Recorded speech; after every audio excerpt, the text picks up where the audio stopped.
Chapter 106. The eyes of the people turned red, and everyone was excitedly yelling and shouting. "Ha! This tiger cress belongs to me." A youngster joyfully started laughing. He stretched his arm forward and tried to grab the herb. However, right before his palm could touch the herb, a light curtain suddenly appeared and stopped his hand. At the same time, he was forced 3 steps backward. "Ha, idiot, all these herbs are protected by a defense mechanism. You won't be able to put your hands on them without breaking the mechanism first. All these newcomers are just idiots." Some people started laughing. Those who had arrived here first had discovered how it works. "This is strange. Why are all these herbs protected by defense mechanisms?" One of the youngsters near Michael glared at the herbs and wondered. "Without it, do you think there would still be so many herbs here? Not to mention this is only a garden with a 7 kilometers circumference. Even a 70 kilometers circumference garden would be emptied in an instant if there were no defense mechanism. Every single herb here is protected by a defense mechanism, meaning we have to break the mechanism before we can get the herb.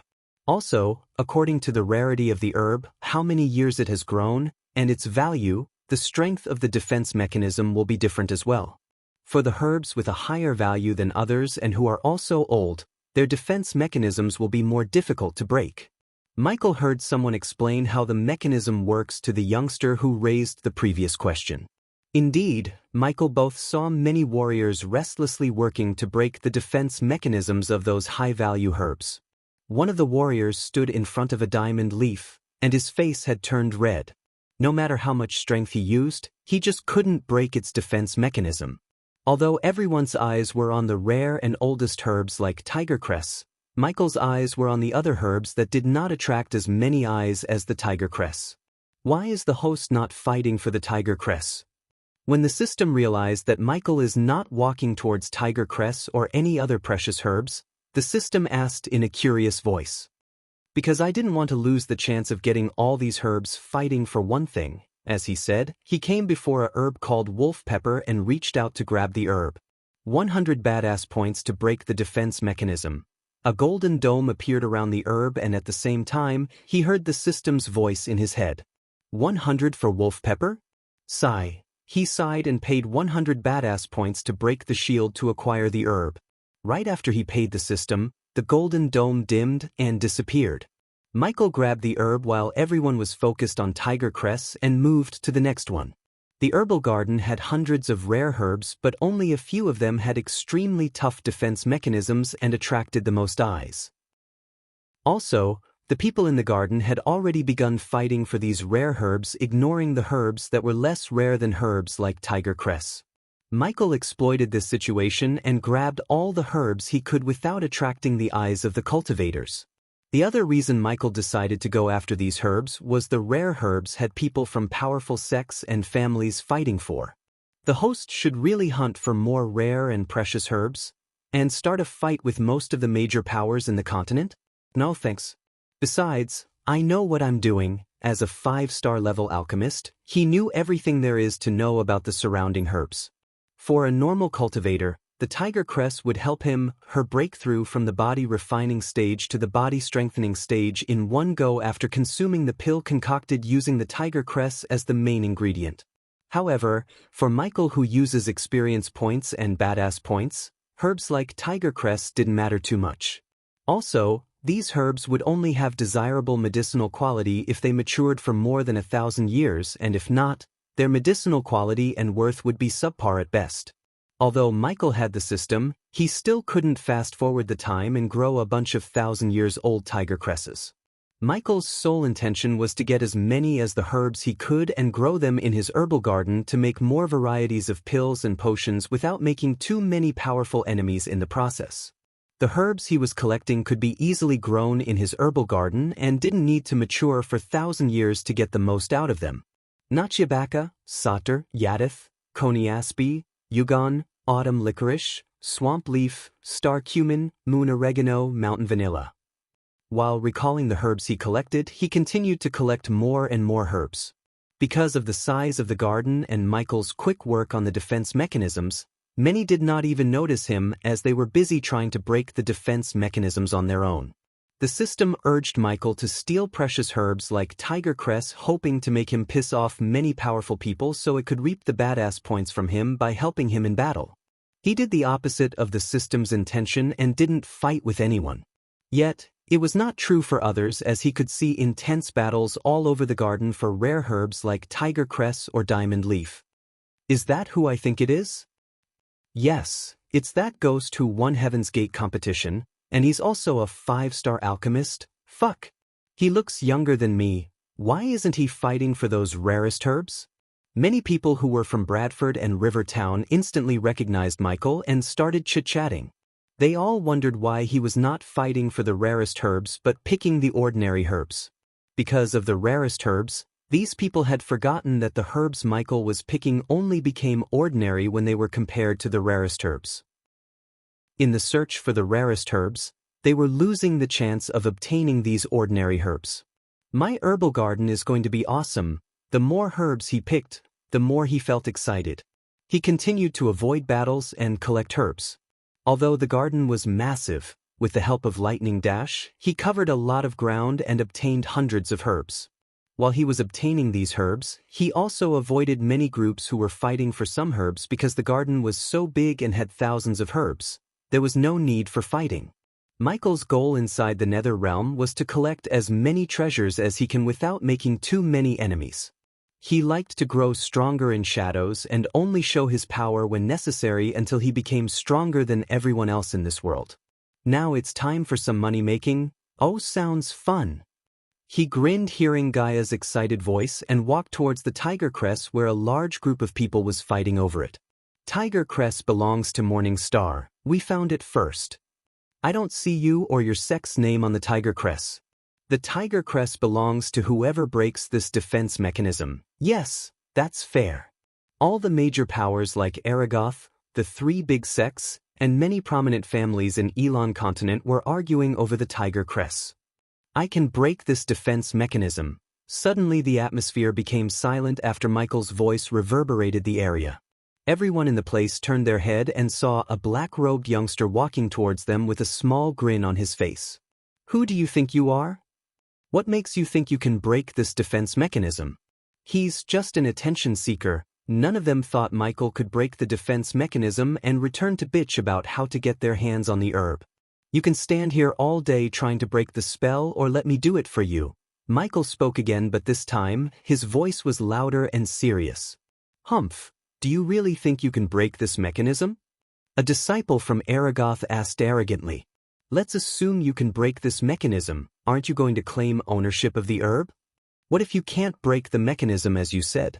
They fired question after question at Michael as he just stood there with a smile. I know I can break the mechanism, and as for the ownership, I will sell the herb to the highest bidder. I will say this again, you can stand here all day trying to break the spell or let me do it for you. Whoever has the most gold coins will get the herb. Everyone stared at the tiger cress and Michael for a few moments before the arrogant youngster from Aragoth spoke. All right, if you can do what you have said, you'll be richer when we return to the outside world. Michael knew this youngster was making a threat, but he didn't mind his tone because he's going to break this defense mechanism with the help of the system. Step aside, people. It's time to crack this baby open. Chapter 107. Many people, including the ones who were trying to break the defense mechanism, dropped what they were doing and quickly gathered around Michael and the tiger cress. Some of them wanted to see whether or not Michael could break the mechanism. Some of them wanted to witness the entertainment of Michael getting his ass kicked in case he couldn't break the mechanism. Michael noticed all the various expressions and thinking about the badass points he's going to get, he turned his focus on the tiger claw-shaped fruit before him. System, break this baby open. You have to pay the system 500 badass points. Michael's expression was neutral, but inside, he was cursing the system for its arrogant tone. Take it and break it, he said to the system inside. Following his command, he closed his eyes and pretended to be drawing shapes above the herb. What is he doing? He better breaks this defense mechanism. Is that Ghost of Rivertown? Ghost? The 5-star alchemist. Ding. Congratulations to the host for successfully being a badass. The reward is 300 badass points. Ding. Congratulations to the host for successfully being a badass. The reward is 100 badass points. Ding! Congratulations to the host for successfully being a badass. The reward is 300 badass points. Ding! Congratulations to the host for successfully being a badass. The reward is 100 badass points. Ding! Congratulations to the host for successfully being a badass. The reward is 200 badass points. People who went to the Majestic or from Rivertown recognized Michael when they saw him, and by hearing those people, many realized that the youngster in front of him was the famous 5-star alchemist of Bredia. Because of this recognition, he accumulated thousands of badass points in a flash without even actually breaking the mechanism or doing anything awesome. So he's that 5-star alchemist everyone was talking about? There was a hint of surprise in the eyes of the disciples of Aragoth, including the one who talked to Michael before. Crick. Right at this moment, the surprise in everyone's eyes turned into shock as they saw cracks appear on the golden dome's surface around the tiger crest. What the fuck? The heck? How did he? What? How? Many of the people were speechless as the number of cracks on the dome multiplied before shattering into bits of golden light. While everyone was in shock, Michael grabbed the herb in one hand and conjured his alchemical flames on the other. What are you doing? Don't. The disciples of Aragoth were the first to respond as Michael said, as I said before, you have to pay me for this herb. If anyone tries to do anything funny, I will burn this tiger crest to ashes. By looking at the green flames in his hand and the seriousness in his eyes, they knew he wasn't kidding. After a few moments, the youngster from Aragoth stepped forward, and this time, he wasn't as arrogant as before. We will honor our word. Aragoth will pay you 200,000 gold coins for this tiger crest. Morningstar will give you 300,000, 350,000. Without even Michael stating the starting bid, the bidding war began between the rich youngsters. Golden Valley, 450,000, 550,000 gold coins, 600,000, 700,000 gold coins, plus we will hire you as our alchemist and pay you handsomely. Finally, the youngster from Aragoth raised his voice and placed his bid, and also he sweetened the pot by making another offer. Sold. Before even the disciples of Morningstar could place the next bet, Michael sold the tiger crest to Aragoth. The Morningstar sect, and he didn't have a smooth relationship because of his enmity between him and Selena. Moreover, he would prefer to be on the good side of Aragoth's rather than on Morningstar's. After knowing the history between the Order of Death and the Guardians, Michael realized that he would need powerful people with him to fight a giant power like the Guardian Guild. Unlike Noah, who antagonized many powers in Bredia, Michael preferred to work in shadows while making fewer enemies as possible. Then, with the help of the system and his planning, he would become stronger and build a faction strong enough to subdue all the sects and the major powers. In his path of world domination, he planned to make Aragoth his first ally through working with this youngster. Here you go. Michael tossed the herb at the youngster and then he reached out his hand. Ghost, happy to help Aragoth. Nathan Bradley of House Bradley. The youngster shook Michael's hand after giving a thought. Human, what the fuck is going on there? You sold what? Ignoring Gaia's frustrated shoutings in his ears, he smiled back at Nathan and shook his hand before turning his gaze towards the diamond leaf, which was another precious and rare herb in the garden. Why don't you give me one? 8 million gold coins for diamond leaf, oglio root, and cavern petal? Michael asked Nathan with a wide grin while others looked at him with vexed faces. 1 million and the alchemy product supply contract for the outer disciple section of Aragoth is yours, if you can handle it, that is, deal, compared to the 800,000 gold coins. What Nathan promised was valuable and helpful to Michael because by supplying potions and pills to Aragoth, he could earn 800,000 gold coins or more in a few months. Therefore, Michael agreed to this deal immediately and bore a wide grin on his face. Hey, I thought you're going to auction the herbs, not sell them to only Aragoth. These are not your herbs to sell. This is not fair. Because of Michael's sudden change of mind and his actions, many were riled up and began to express their objection. Life is not fair. The smile on Michael's face disappeared and a serious look replaced his previous smile as everyone who tried to badmouth him instantly shut their traps. Now that we made the deal, let's go get you all the herbs I promised. Michael gestured to the disciples of Aragoth to follow him to the diamond leaf. Since many have tried to break the defense mechanism and ultimately failed to do so, they could only follow and watch Aragoth get their hands on every precious herb through Michael. Where did you learn to break defense spells? While they were approaching the diamond leaf, Nathan curiously asked Michael. I traveled a lot and picked up a few tricks along the way. Fortunately, Nathan didn't ask him to reveal or teach them the tricks. Just like its name, each leaf of diamond leaf herb glistened like a diamond. After consuming a pill or potion made using a diamond leaf, one can experience a sudden boost in their cultivation speed for an entire month or more depending on the alchemist's skill without polluting their body. Beat it. Noticing the few youngsters struggling with the defense mechanism, Nathan chased them away with the wave of his hand. Because of the sword symbol on Nathan's chest, they didn't dare to disobey his words as they sighed and ran away before glancing at the diamond leaf for one last time.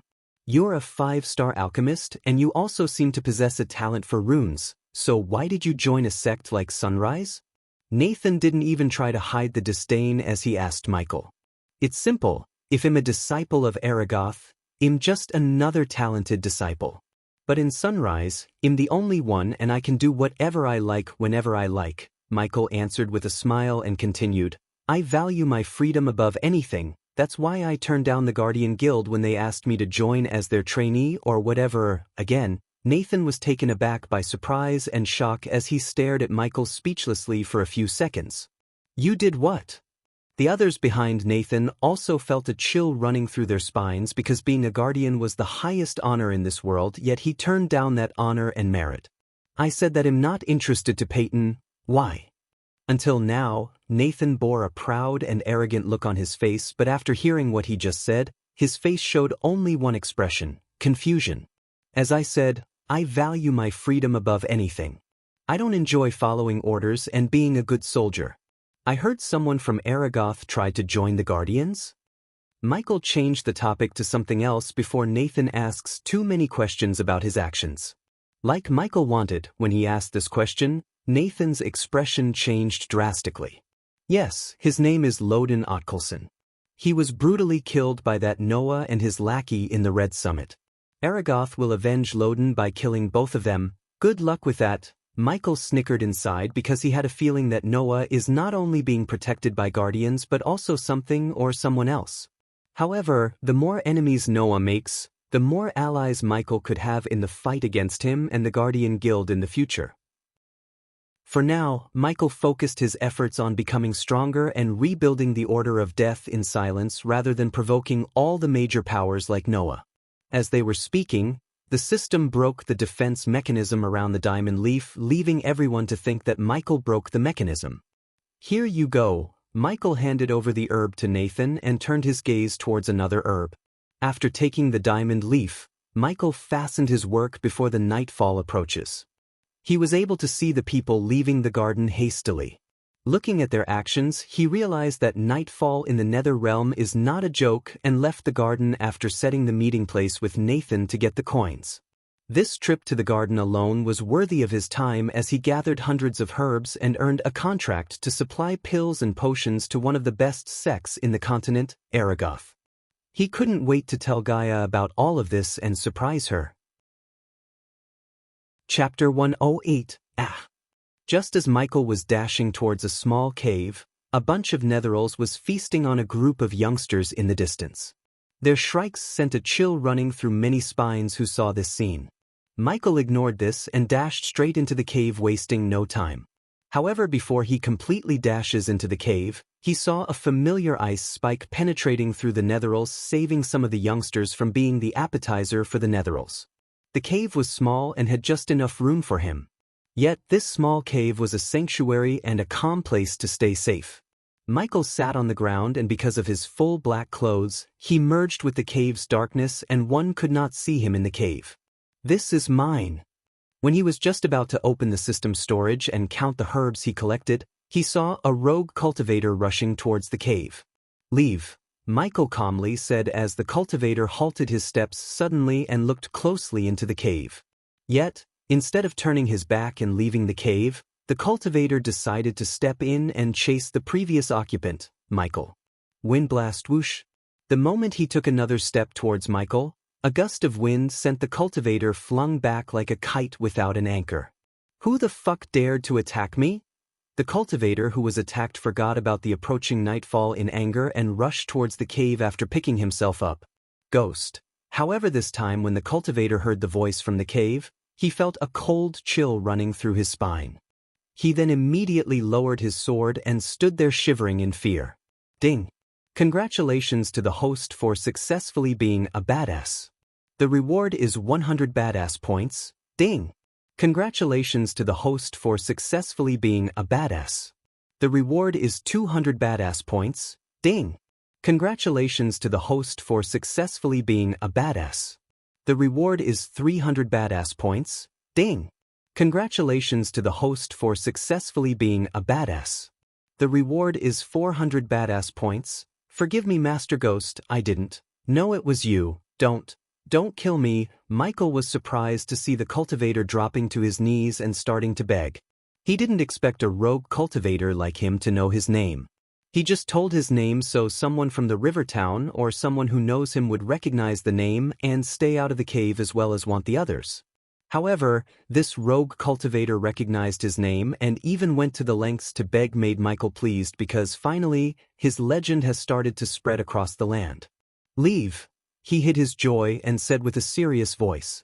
Thank you, Master Ghost. The rogue cultivator groveled and ran as fast as he could from Michael's sight. It feels so great to be feared at, he thought to himself, and deep down, he craved for this feeling. Ever since he was little, he didn't root for heroes but rooted for the villains. This did not change even after he grew up. For example, his favorite characters were Sauron and Voldemort. His love for villains influenced him more than he realizes. Does the host fear Aragoth? Suddenly the system asked and surprised him. Why do you ask? He switched off the earpiece and asked the system. Because you could have taken all the herbs for yourself and showed that you're the boss, but instead, you gave all the precious herbs to Nathan and lost the chance of earning badass points, and also few powerful enemies. I'm not that guy, Noah, system. I know what you're trying to do. You want me to make more enemies and buy things from you to survive them. I don't know what you are and what your endgame is, but you should have known this by now. I'm not suicidal and you cannot make me do anything unless I want to, he calmly explained. The system stayed silent because it knew Michael isn't easy to manipulate as it first thought. Now that the system stayed silent, he was able to count the herbs and plan his next movements. Deep down, he was glad that Noah and his group did not come to the garden, and even though he wasn't afraid of Noah, he wanted to avoid the fight until he could gather enough information about Noah and the power behind him. What the? In a flash, the light outside disappeared like someone switched off the lights of the nether realm. There was no dusk as it turned dark without a sign. When I was young, my friend had an accord. I was kicked out without a record. I never thought I'd see that award. Ain't a soul alive that could take my friend's board. A cruel power is quite the shower. Thinking of death. Yaz, thinking of death. When he switched on the earpiece, he was welcomed by Gaia's rap. I don't know who wrote this song, but I guess it's you. Michael laughed, and the moment she heard his voice, she stopped rapping. Where the fuck did you go? She was annoyed when he went radio silent, and he listened to her singing made her feel even more annoyed. You did the right thing. A contract with Aragoth is more valuable than those herbs. After he explained what he did in the garden, Gaia agreed with him and supported his decision. Just when he was about to reply, the environmental scanning detected a hostile activity nearby. Hello, is this thing broken again? Kata, stop biting the earpiece. I'm sensing a Netheral horde nearby. Is that normal in Nether Realm? Netheral horde? Weird. By hearing her tone, he could tell that it is not normal. He wanted to check what's going on outside, but at the same time, he didn't want to get killed because of his curiosity. They are marching towards somewhere, like soldiers. If the Netherals were moving chaotically, Michael would have felt this curious. They were marching towards somewhere like trained soldiers. Are you sure? Because the Netheral horde is not capable of marching like soldiers, said Gaia. For 1,000 badass points, the system can mask your scent and project you from getting detected by the Netherals. While he was stuck between curiosity and safety, he heard the system's voice. That's more like it. When it comes to situations like this, the system had perfect solutions. Considering he had no solution of his own, he decided to get whatever the system is selling, so he could check out where the Netherals are heading. Just after 1,000 badass points disappeared from the stat menu, he felt a strange sensation in his body. The host is now ready to explore the Nether realm without fearing the Netherals. I have a way to find out what's going on here, he said, and stood up to leave the cave, taking advantage of the darkness. Of course you do, you freak. In masking my scent using a special potion, Gaia believed him because she knew that the mysterious light and Upras soul blessed him with ancient knowledge which enables Michael to perform miracles like this one.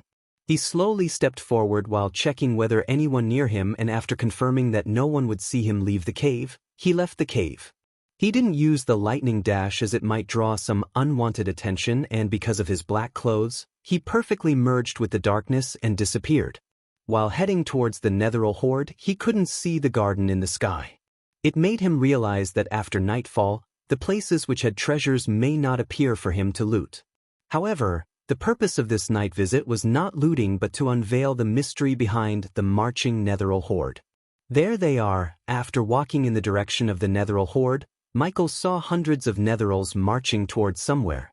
Fortunately, what the system did worked, and none of the Netherals in the horde could detect him following them. What's happening there? Gaia asked in a husky voice. I will keep you posted, now stay silent, he said, and continued to follow the Netherals. Eventually, the Netherals entered into a thick forest, but the uneven ground and obstacles were unable to slow down their marching speed. After entering the forest, Michael climbed up the trees and followed them by jumping from branch to branch using the Mark III grapple hook.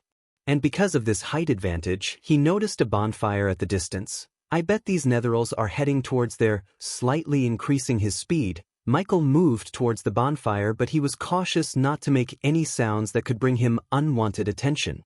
Ikasen wasnins kiwanks nikstul sees Nifin. As he got closer to the bonfire, he began to hear someone chanting something in an unknown language. Is that an orc? When he got close enough, he saw a figure standing in front of a bonfire and sculptures made of bones. The figure looked just like one of the orcs from the movie Lord of the Rings, ugly and evil. This is getting more and more interesting.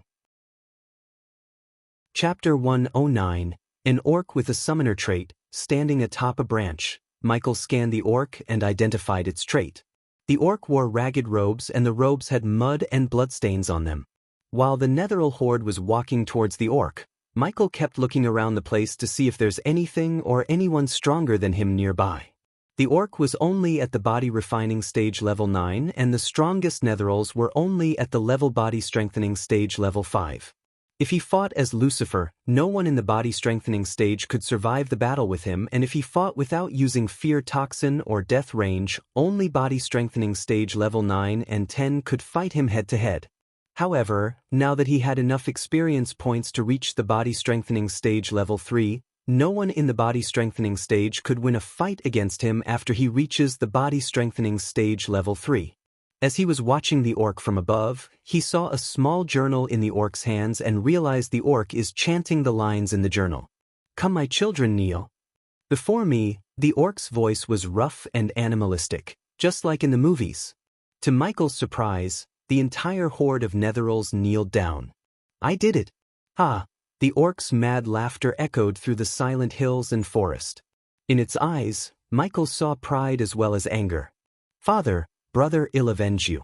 Soon, I'll plague the world with undead and kill every single one in the Guardian Guild. This day gets better and better. Seeing the orc could summon and control the Netherals, Michael already planned to start a Netheral farm, and hearing that the orc has a hatred towards the Guardians was like a cherry on top. System, can we take this orc outside without getting detected by the Guardians? By looking at the wounds on its body and what it just said, Michael figured out that the orc's life is in danger. He didn't give a damn about the orc's well-being, but if he could save the orc from the Guardians, he could use the orc to level up rapidly. Therefore, he wanted to stop the orc from doing anything stupid like going to war with the Guardians and take orc to the Abyssal where the orc could stay safe and summon Netherals for him to kill. Plus, The abyssal may be the safest place to summon netherals without getting detected by the guardians. Of course, Michael would make sure they won't find out anything about his little secret activity in the dark forest with the help of the system. Oh, suddenly Michael detected another presence nearby, and it wasn't a netheral. When he turned in the presence's direction, he noticed a dark red-haired youngster rushing towards the bonfire with a long spear in his hand. Is that the guy who was with Noah before? Michael saw this youngster before when he dashed into the portal. He was with Noah and Alicia.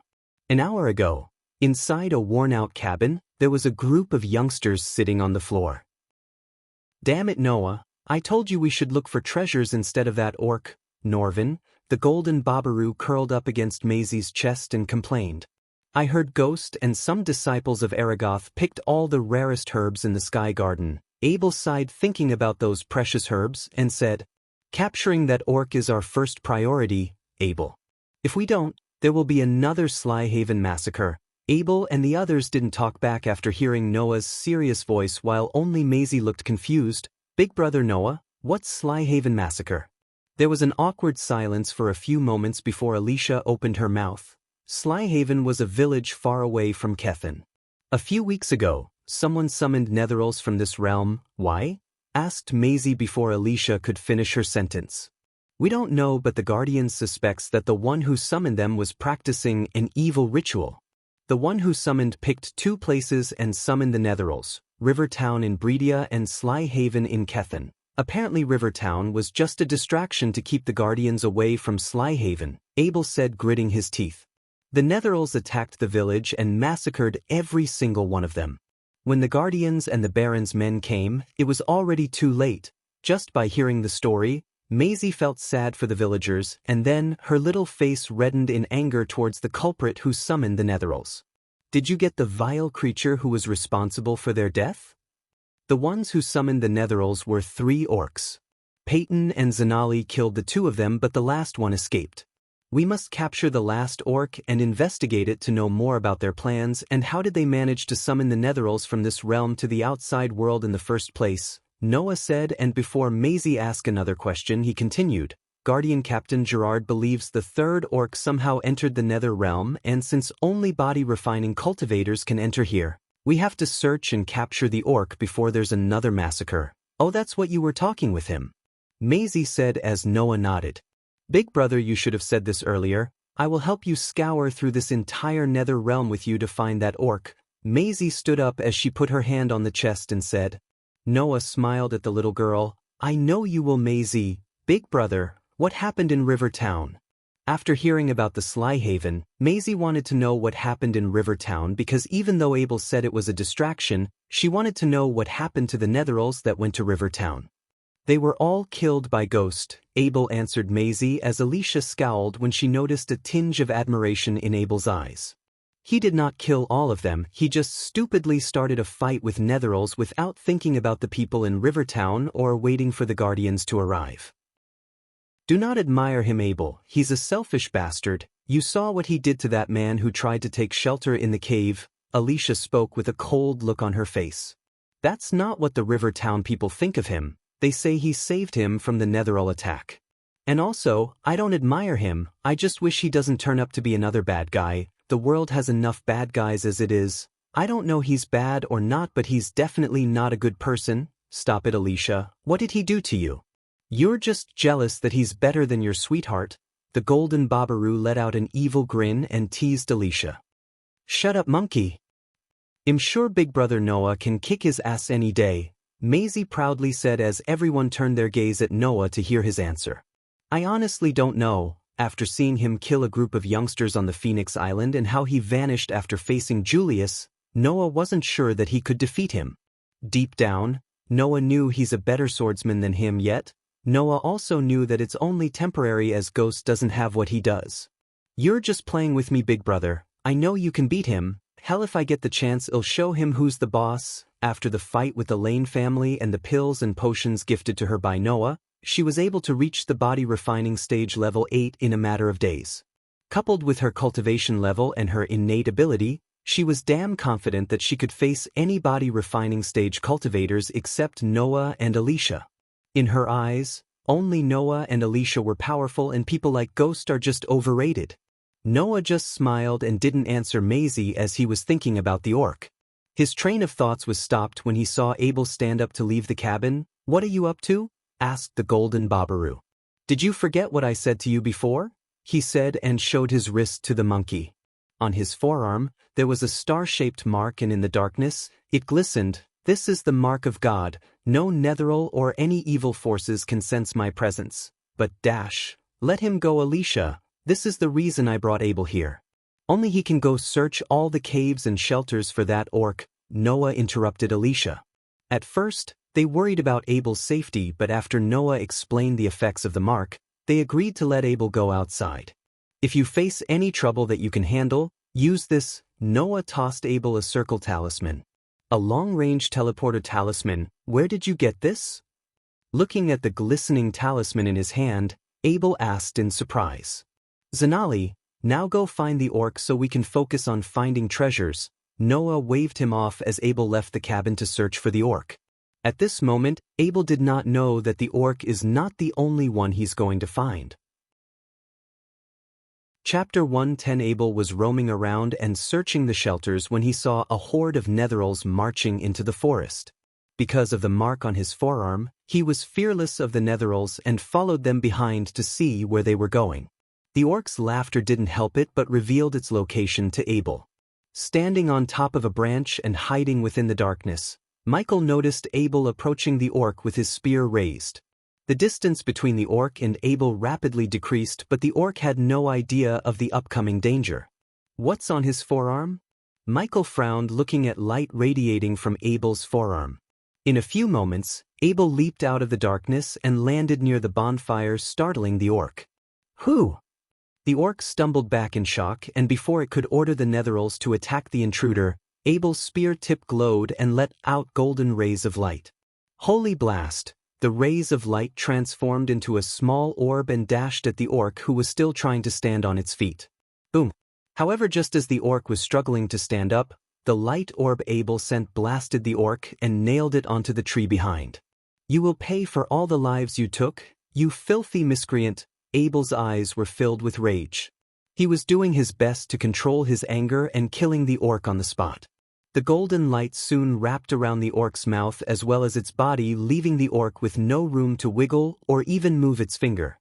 "I'll take care of these later, but for now, you're coming with me." Although the orc was at body refining stage level 9 and Abel was at only level 8, the wounded the orc suffered weakened it to great extent.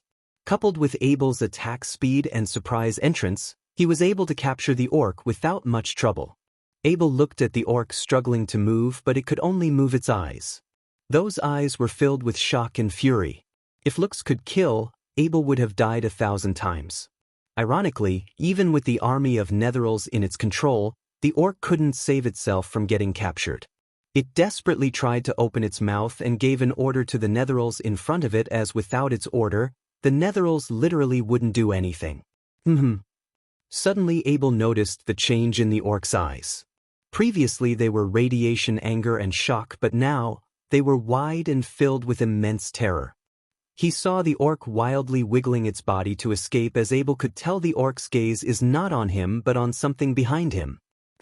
Just as Abel was about to turn back, the bonfire doused out as the surrounding turned pitch black. What? In the darkness, Abel saw a pair of red eyes looking at him. With no control over his body, he began to shiver and feel overwhelming fear. "Leave, the orc is mine." Abel's heart skipped a beat when he heard the unearthly voice and stumbled back. His meditation to keep himself calm despite the situation started to fail him, as he couldn't stop being afraid of the red eyes before him. Nonetheless, Abel mustered all of his courage to fight his fear and screamed. Soon, the tip of the spear glowed again, and in the light, he vaguely saw the red eye's face. The orc shook its body and fought to escape the light shackles. The skinless face, red eyes, and ghostly voice freaked out the orc and wanted to escape before the red eyes changed their focus towards it. Because of Abel's lack of concentration on the shackles around the orc, they became slightly weaker and gave enough room for the orc to smash its head against the tree. Michael, who was in his Lucifer form, was surprised to see Abel fighting the fear toxin's effects. Michael gave Abel the chance to escape, but if Abel decided to fight, he had no problem killing Abel. The orc is dash whoosh. Michael's words were abruptly stopped by Abel's spear throw. Abel was fast, but Michael was faster. When the spear was just an inch away from him, he caught the spear. So you've chosen death. Abel's eyes went wide in shock, looking at the spear helplessly vibrate in Michael's hand. He tried to summon the spear back to him with all his remaining courage, but the spear couldn't escape the clutches of Lucifer. "Who are?" Abel asked while trying to crawl back in fear. He tried to see the red eyes cultivation level, but shockingly, he was unable to. Death range. Michael knew people like Abel would have something up their sleeve, so he instantly activated the death range, which would make him 35% stronger and faster inside the range. Right after he activated the skill, Michael overpowered the spear completely as the spear stopped trembling. Looking at his weapon surrender itself, Abel knew he couldn't fight the being in front of him. While fighting against the overwhelming fear in his heart with his last bit of courage, he tried to take out the teleportation talisman that Noah gave him. "No, you don't." Michael was glad he activated the death range when he saw Abel take out something. Thanks to the death range and the speed boost, he was quick enough to prevent Abel from using the item by throwing the spear at Abel. Poch! The spear soared through the darkness and struck Abel on his shoulder. The teleportation scroll slipped away from Abel's fingers as Michael dashed at Abel to finish the job before he could use something else or Noah and his group arrive. "Noah will come. Pulch." Before Abel could finish what he was about to say, Michael took out the spear from Abel's shoulder and stabbed him through the chest. Cough. Abel coughed out blood as Michael stabbed him again. Congratulations to the host for killing a body refining stage level 8 cultivator. The reward is 6,000 experience points and 8,000 badass points. Ding! Congratulations to the host for killing the ally of a powerful foe. The reward is an epic mystery box. Thud. After Abel died, the light shackles that wrapped around the orc disappeared, making the orc fall down to the ground. Michael gave no time for the orc to act as he dashed at the orc and lifted the orc by its neck. Order them to devour his body. With the help of arch energy, Michael controlled the amount of fear toxin radiating from his suit of armor and let the orc inhale just as much as he wanted it to without killing the orc. The orc could barely breathe as it slowly nodded with difficulty. "Eat him." The very next moment the orc uttered these two words, the netherals came back to life again and swarmed around Abel's body like a pack of hungry vultures around a lump of juicy meat. In mere seconds, they chewed through Abel's body and even ate most of his bones. Looking at the few reading bones of Abel, Michael didn't regret his decision to kill Abel a bit because he gave Abel the chance to escape, but it was he who chose to fight and ultimately die.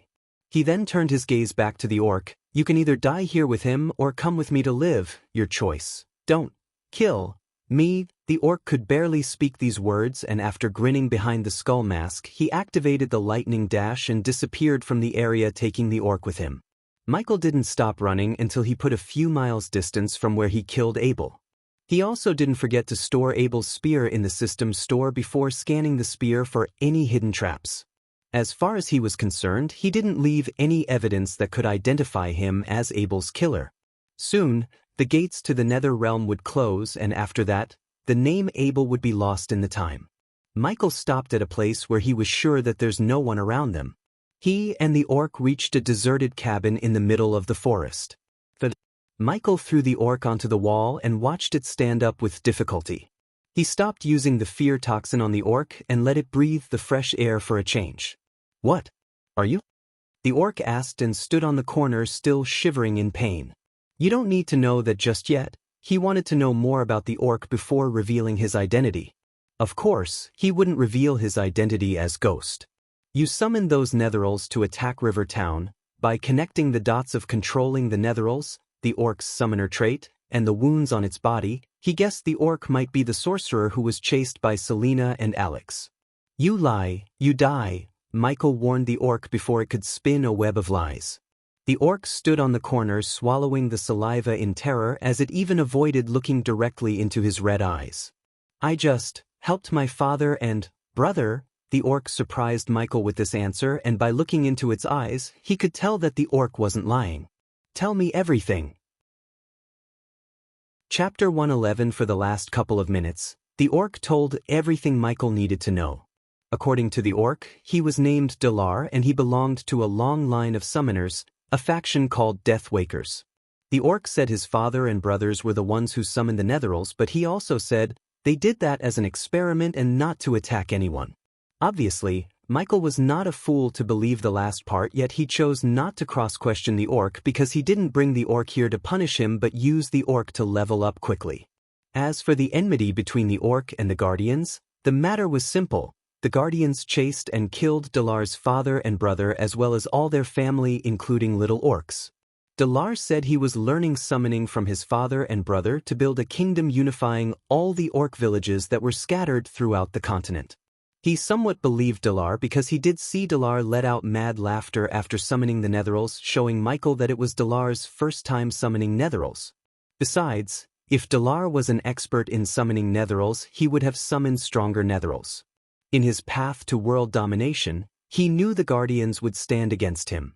Therefore, a fight with the Guardians was inevitable, and if Dalar could help him in the fight, he would let Dalar live to serve him as his subordinate. You can't win the fight against the Guardians. You almost died back there, and he was only a friend of a trainee Guardian. Now tell me, Dalar, do you really think you have the chance against the Guardian Guild? Despite their look, Orc was generally an intelligent race, so Dalar could understand the power gap between him and the Guardians. Now that the entire Guardian Guild was searching for him, Dalar realized that he needed someone powerful enough to protect him, and the being in front of him looked more terrifying than any Guardian he had met. Serve me well and you'll not only get to see the Guardians destroyed but also get a kingdom for your race.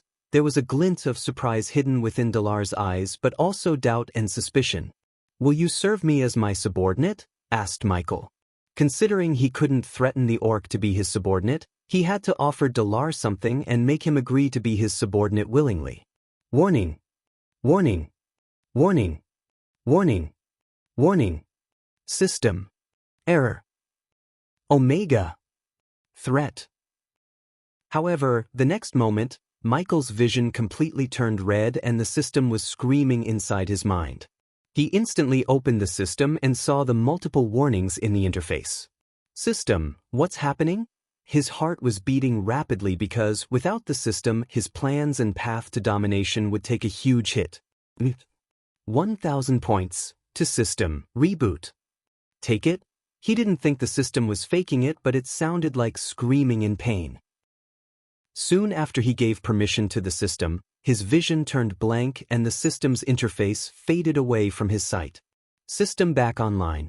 A few seconds after, the familiar system interface appeared before him, and only then he heaved a sigh of relief. What the heck was that? System level is too low to answer the host's question. System recommends the host not to make Dalar his subordinate. Why? System level is too low to answer the host's question. Weird. The system's behavior puzzled him. Dalar was indeed a powerful ally, but he wasn't worth the trouble if making him a subordinate would mess up the system. Although Michael wouldn't be able to see Dalar's loyalty if he didn't make him Dalar his subordinate through the system, he didn't require Dalar's utmost loyalty to use Dalar's summoning ability. However, unlike Gaia, he had to keep Dalar under his sight all day to make sure the orc doesn't plan anything on his own to rebel or betray him. For that, Michael decided to keep him locked up in the abyssal and keep him under surveillance. I will, my lord. When Michael closed the system, he saw Dalar stepping forward and kneeling down in front of him. Very good, as he said. Michael bought a syringe and stabbed Dalar in his neck. What dash? You said you opened up a secret portal to come here. Open up the portal again and go to the dark forest border. You'll meet my second in command and she will give you the antidote or you'll die in 6 hours. Dalar stumbled back again and felt a cold chill running through his spine. Do you have a problem? Michael released a small amount of fear toxin to subjugate Dalar, and as he planned, Dalar shook his head up and down rapidly after inhaling the fear toxin. No. No problem. My lord, Michael very well knew that if Dalar's loyalty is due to fear, it's not loyalty but fear disguised as loyalty. Yet for now, Dalar's fear of him would work in his favor. Now leave, he ordered Dalar when he noticed the cultivation masking function had only a few minutes left before it stopped working and revealed his cultivation level. Therefore, Michael urged Dalar to leave his site because he didn't want to reveal his cultivation level to Dalar. Yes, my lord, because Orc had natural healing ability, the wounds he suffered almost disappeared and Michael did not need to give him a healing potion. Dalar picked himself up and quickly ran away from the cabin to open up the portal and reach the dark forest before he dies. After he saw Dalar disappear from his environmental scanning, Michael also left the cabin and dashed towards the cave. On his way to the cave, he transformed from Lucifer to Ghost. The night was still dark and silent when he reached his cave. Inside the cave, Michael instantly opened the system and bought another set of suit of armor for Gaia. The armor was exactly like his Lucifer armor, except he asked the system to change the armor to fit her body. He also bought another black mask for her to hide her face.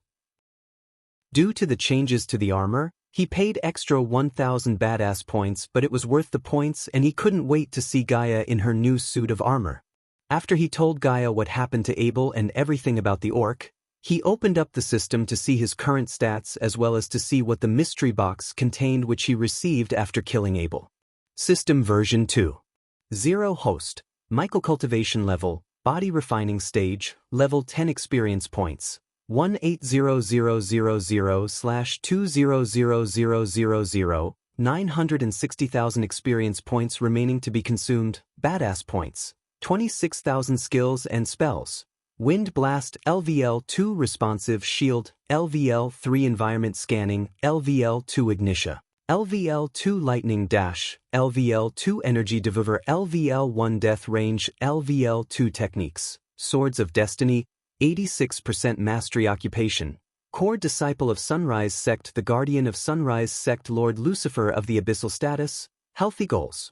Control the World, Rebuild the Order of Death Utility Function, Banker, LVL2, Ratio, 1,000 Gold Coins, 5 Badass Points, Wealth, 685,000 Gold Special Trait, 5-star Alchemist Subordinates, Gaia, Loyalty Level 95%, Base of Operation, Sunrise Sect, the Abyssal System. Open that mystery box. He was excited because the system's gift box would have something extremely valuable or useful to him.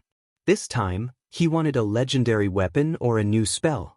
Soon, a grayish box appeared in front of him and trembled before it exploded into millions of tiny pieces, leaving Michael stunned. Huh? Where are my rewards? However, soon, he saw a white spot on his environmental scanning map, just like the time when the system marked the Book of Abyssal during the Phoenix Manor auction fair. Surprisingly, the location was not out there in the outside world but the Nether Realm. A point of interest. I wonder what I would find there. Oh, speaking of locations, the system, can you scan the Nether Realm and reveal me the treasures in here? System level is too low to scan the Nether Realm. But the system can tell you that treasures wouldn't appear during the night time. Bad luck, I was planning to steal all the treasures overnight. Michael sighed, thinking that his plan won't work, but still, his unlimited system storage space gave him the absolute advantage over everyone. System, after I killed that guy in the forest, you said I killed an ally of a powerful foe. By a powerful foe, did you mean Noah? System level is too low to answer the host's question. Oh, come on. Can you at least tell me yes or no? The system went radio silent hearing the question, and Michael could only sigh and hope to receive an answer after he upgrades the system to the next level. For now, he decided to let the matter rest as he wanted to go check out the location that the system gave him as a gift. Meanwhile, somewhere else, Noah and his friends were waiting for Abel to return, but they did not know that Abel had just left this world. By killing Abel, Michael started the Age of Darkness as the Dark Lord. How far would Michael go in the path of darkness to achieve his goals? How many innocents is he going to kill in the process of becoming the ultimate overlord of this world? Chapter 112, Stop it, stop it. That is mine. Maisie shouted out loudly and lashed out of the thick forest into a lush grassland. At the same time, a sound echoed from the front. The sound was coming from a puppy that was injured as it limped while it ran. A group of youngsters was chasing after the puppy, and Maisie and Alicia were chasing behind them. However, those youngsters completely ignored Maisie.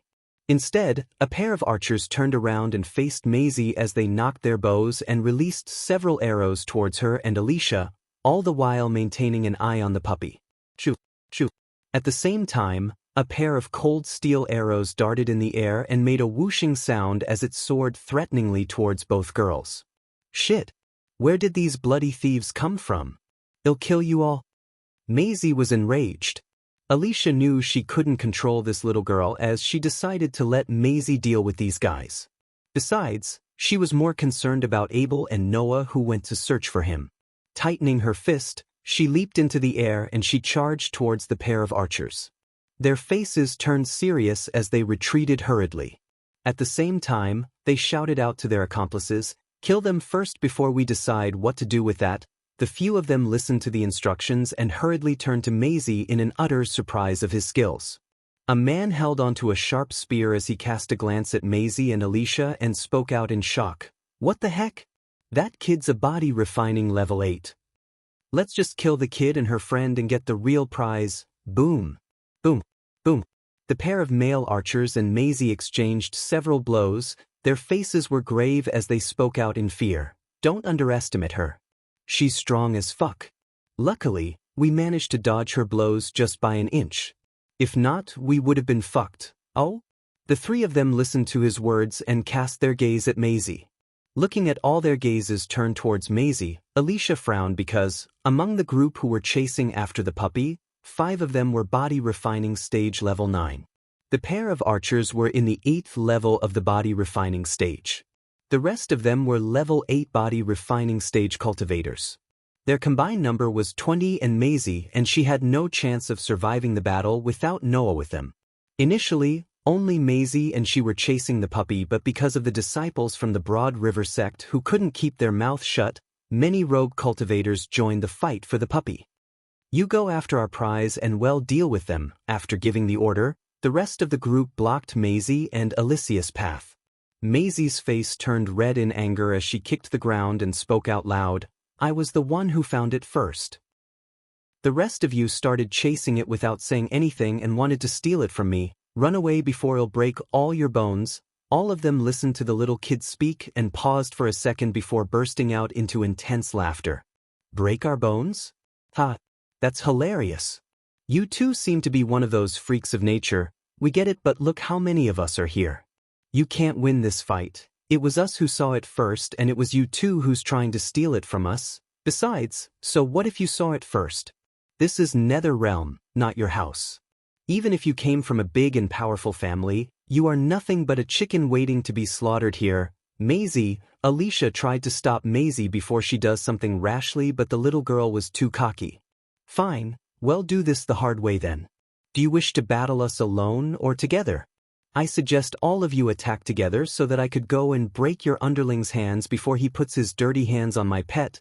The group paused again in shock at her big words. Their mouths were wide open like fools before they burst out in laughter again. "Ha! I didn't hear wrongly, did I? Did this kid ask us to attack them all together?" Kid, please don't assume that just because you've reached the body refining stage at this young age, you are unrivaled in this world. You should have taught that kid to keep her mouth shut, girl. People who think too highly of themselves will always meet their dooms sooner rather than later. Clearly, your time to die isn't very far away." As they finished speaking, the few of them had mocking looks on their faces as it turned to cold laughter as they began their assault.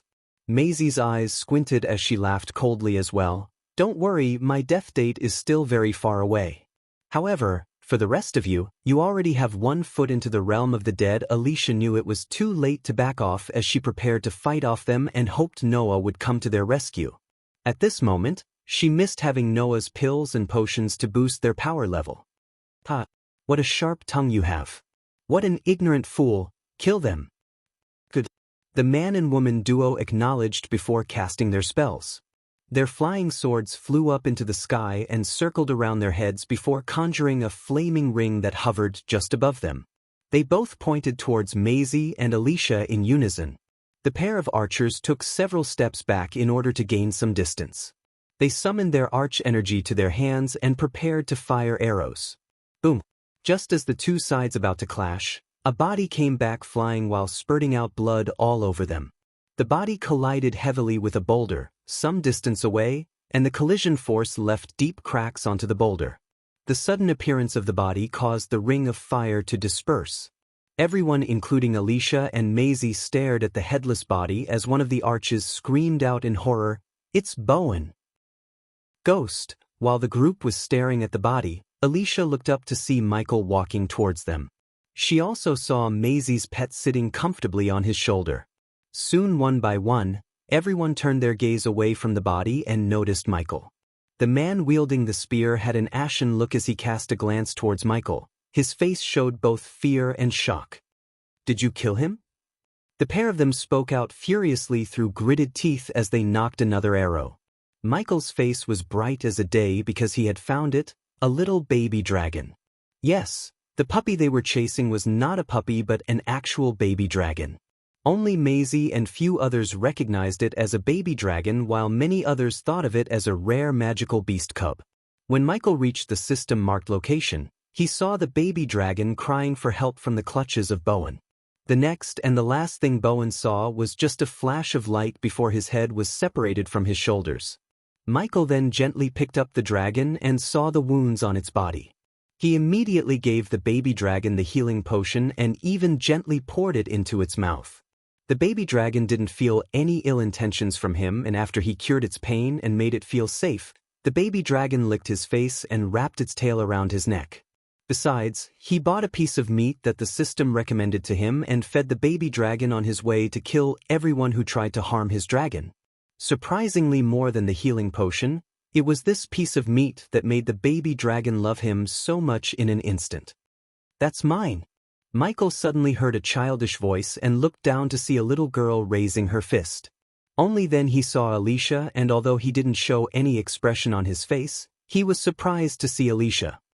"Let me guess, another heaven-defying genius friend of Noah." Michael sighed inside as the archers shouted at him again, "Answer the question, did you kill him?" "Are you stupid?" "Of course I did," Michael mocked the archers.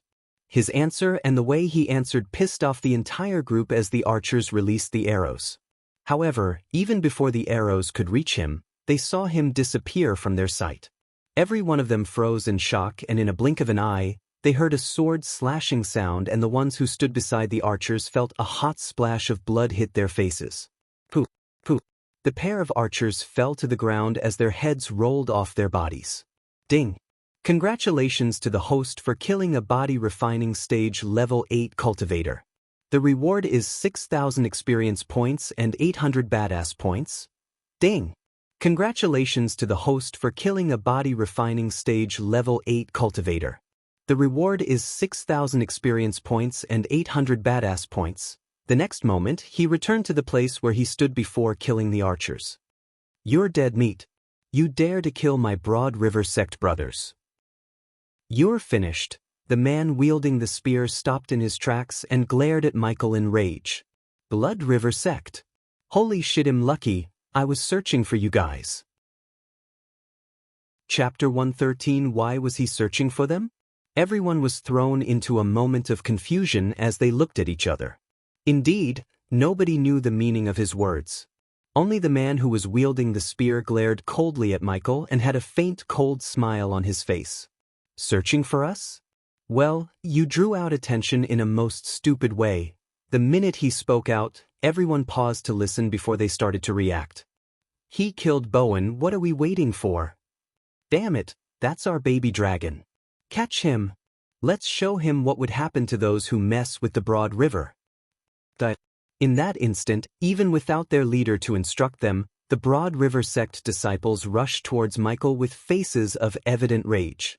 "Stop." However, their steps were halted by Michael's voice, and although he spoke quietly, the arch energy made his voice sound loud. "What?" the spear-wielding man and the archers asked Michael, while Alicia looked at him curiously to see why he asked them to stop. "Why did you scream die before attacking?" All of them were stunned hearing Michael's question, including Alicia and Maisie.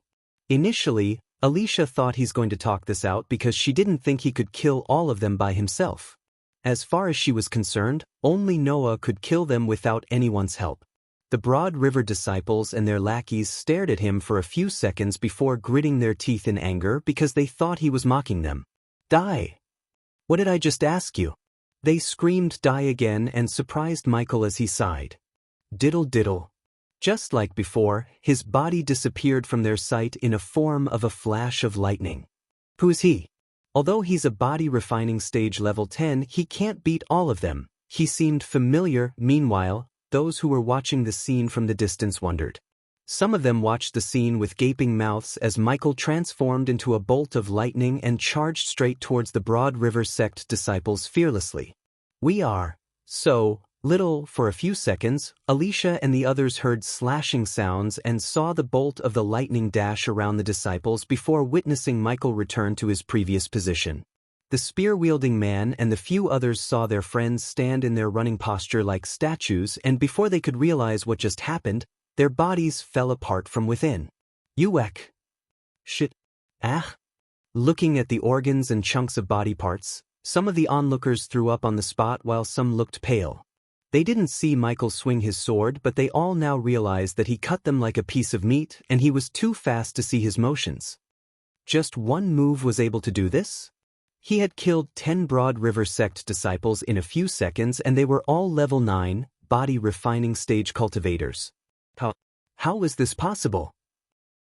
The remaining Broad River sect members were shocked as their mouths were opened wide in fear.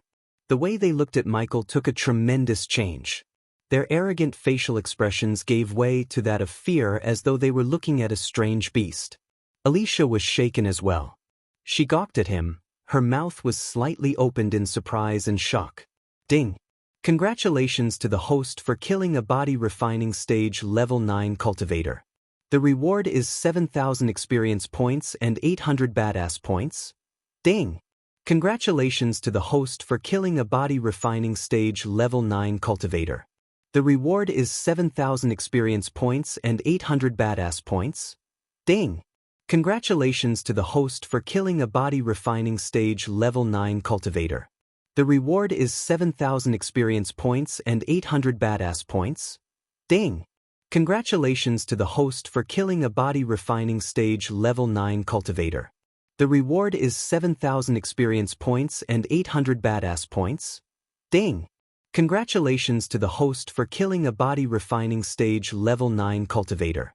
The reward is 7,000 experience points and 800 badass points. Ding! Congratulations to the host for killing a body refining stage level 9 cultivator. The reward is 7,000 experience points and 800 badass points.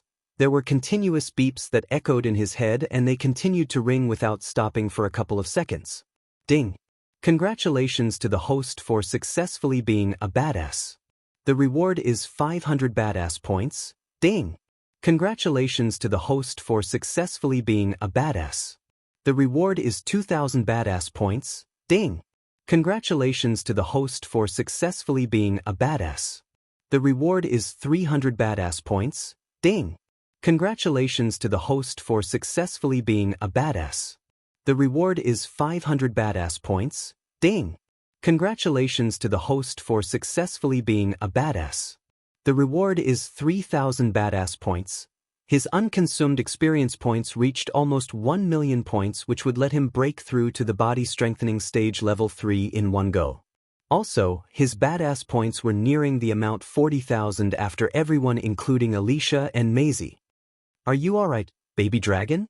He would have killed them all in one go, but he stopped using lightning dash as the baby dragon was not very familiar with the feeling of being moving that fast. Its little face already seemed slightly green and Michael feared that it would barf on him. He already realized that the baby dragon could understand the human tongue, and after hearing his question, it tried to say something but only the hoo-hoo sound came out of its mouth. What happened to your smug faces? Don't like being bullied? Looking at the Broad River disciples who had now lost their fighting courage, Michael snickered. Those who were watching the scene had looks of fear and surprise etched across their faces. They were standing still from shock and didn't move an inch. Diddle, with a devilish grin on his face, he stepped forward instead of using the lightning dash.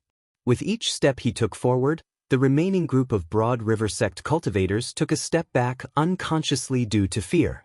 Diddle, at the very last moment, the group of Broad River sect disciples regained their senses and started conjuring different spells in a bid to defend themselves, but were still scared stiff. We are so little, regardless of whatever spells or skills they cast, they couldn't touch Michael through his responsive shield. After their futile attempts to defend themselves were made apparent, they stared right at the silver sword as it descended down upon their faces. At the next moment, everything turned black as they bade farewell to this world. To the future Dark Lord, all these attempts to defend themselves were pointless. The onlookers stared at him wide-eyed, completely astonished and somewhat fearful. Why is he this powerful? Who the heck is he? He must be using some epic to defend himself from their attack. Also, did you see the spell he used before? I couldn't even see him. He mumbled something before attacking. That must have been the reason for his power. Alicia's face showed a gloomy expression looking at Maisie and the reason she came into the nether realm, the baby dragon. Now the chance of her getting the baby dragon seemed much less possible. Even Noah wouldn't fight him for the baby dragon because it didn't belong to Maisie, but she only found it first. She could see the baby dragon had already started to feel safe around him and thinking of him as its friend. Meanwhile, Michael was killing the rest of the Broad River sect happily as well. The system was repeatedly beeping in his mind, informing him of the rewards he had received. Ding! Congratulations to the host for successfully being a badass. The reward is 500 badass points. Ding! Congratulations to the host for successfully being a badass. The reward is 500 badass points. Ding!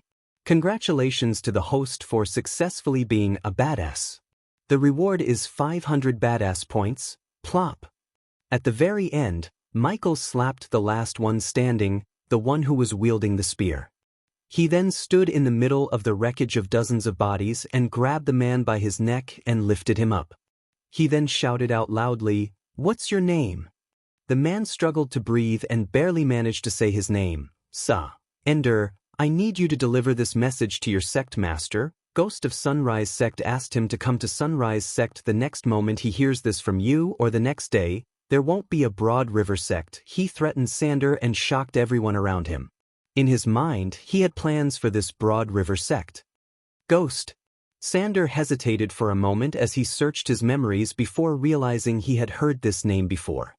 His eyes went wide and then slowly asked, "What's your feud with us? Seriously? Do you think I don't know your history of bullying my sect whenever you get the chance?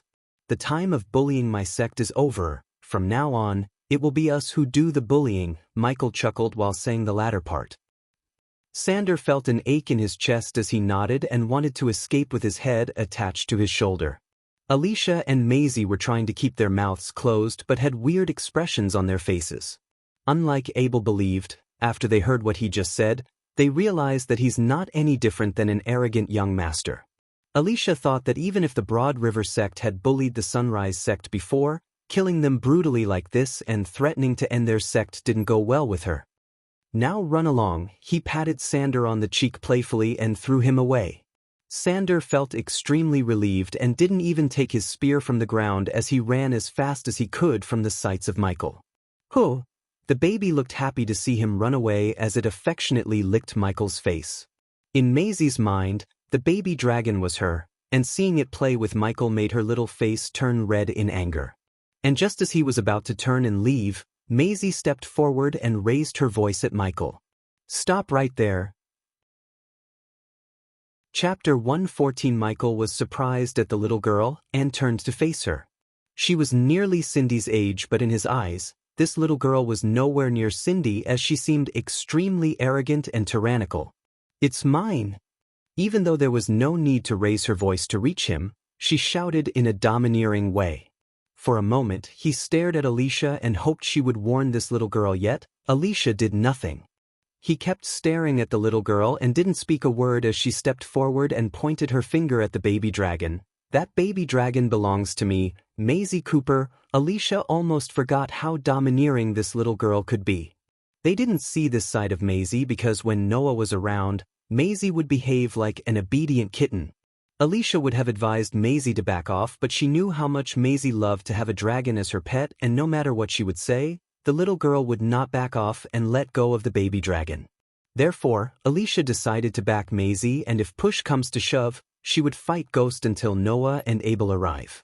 Oh, on the other side, Maisie saw him gently grab the baby dragon and search its body for something. Ooh. The baby dragon giggled as it felt ticklish when he lifted its wings and examined its body. Maisie and Alicia frowned watching him before he placed the baby dragon on his shoulder again and looked at Maisie. Nope, can't find your name on it. Many who assumed the entertainment was over now started to believe that the real entertainment has just begun. Many chuckled inside hearing his answer, and Maisie's face turned redder in anger. He's really not putting the little girl in his eyes. The little girl is crazy. He just massacred a group in front of her eyes, and she still dared to raise her voice at him. She's either too stupid or belongs to a big power. Let's just wait and see, the onlookers murmured, looking at him and Maisie. Give me my dragon before I make you. Do you think I'm afraid of you? Maisie palmed her fist and looked like she was ready to fight for the baby dragon, which only made Michael chuckle. You should be afraid of me if you think you can take the baby dragon from me. He didn't raise any killing intent or looked cold, but said with a calm face. Ding. Congratulations to the host for successfully being a badass. The reward is 800 badass points. Ding. Congratulations to the host for successfully being a badass.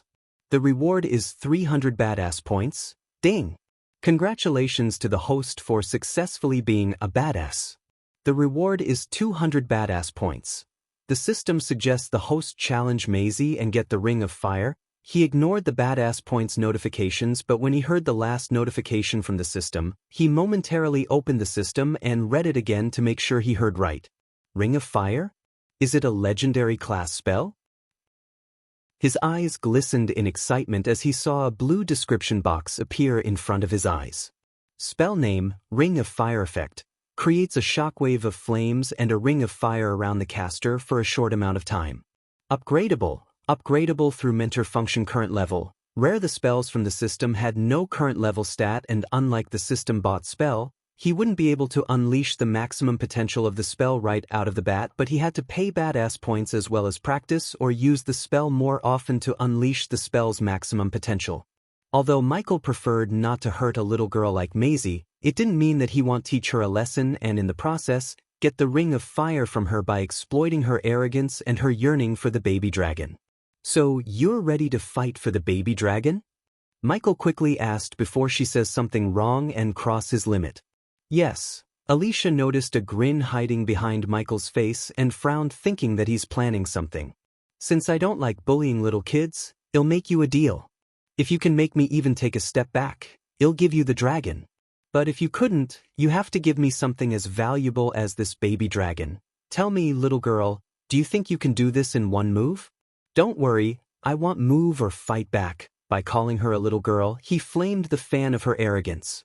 No one except body strengthening stage level 7 cultivators could touch him through the responsive shield. Maisie was only a body refining stage cultivator, so no matter how hard she tries or the level of spells she uses, she wouldn't be able to even move him an inch, let alone make him take a step back. Maisie gritted her teeth and tightened her fist, looking at the grin on his face. She wanted to knock his teeth out and prove him wrong by sending him flying back. Maisie, don't hold back, use your strongest attack. Alicia bent over to reach Maisie's ears and advised her.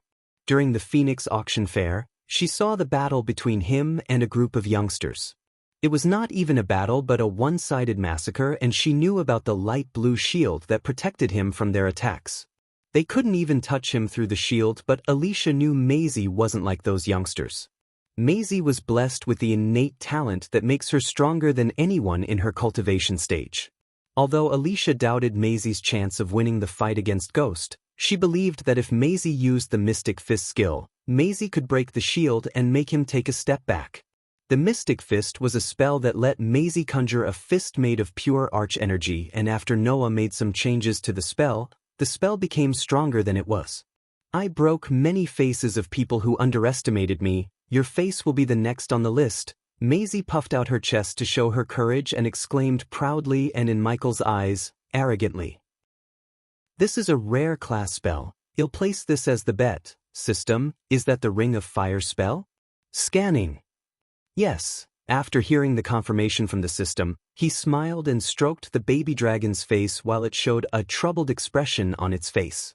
The baby dragon worried that he might lose the bet and give it to the little girl, but the smile on Michael's face reassured the baby dragon. Alicia took the spell scroll from Maisie's hand and made her way to the middle to be the judge of this bet. Since Michael made sure that no one can take away the baby dragon from him by paying the system 5,000 badass points, he handed over the baby dragon to Alicia without fretting about her escape with his dragon. He almost felt bad for them because yesterday he killed their friend, and now he's going to take what the little girl desires the most, the baby dragon. Plus, he was going to take a rare spell scroll from her like taking candy from a baby. Ooh. The baby dragon reached out its claws and cried while he was handing it out to Alicia. Get tough, baby dragon, I'll be over in a moment. Michael patted the baby dragon in the head and said. The onlookers were surprised to see the baby dragon stop crying after hearing Michael's words. He's so lucky. Why didn't I get a baby dragon?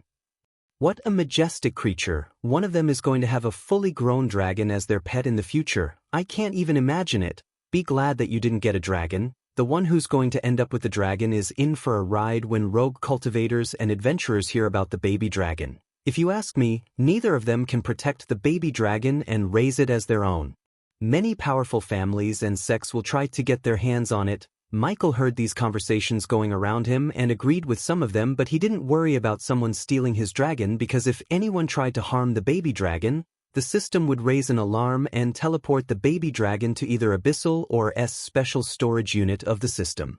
Of course, he had to pay 5,000 badass points per 6 months to keep this function activated, yet compared to the baby dragon, 5,000 badass points were not too much. You can't fight back, and if you take even one step back, the baby dragon will go to her. If not, the baby dragon and this spell scroll belongs to you. Do you agree? Alicia coldly asked Michael as he nodded, and then she looked at Maisie to see her give a small nod. Remember, she has one move, Michael calmly said, and Alicia could only nod and hope that the Mystic Fist would let Maisie win the baby dragon. Let's see what you got, little girl.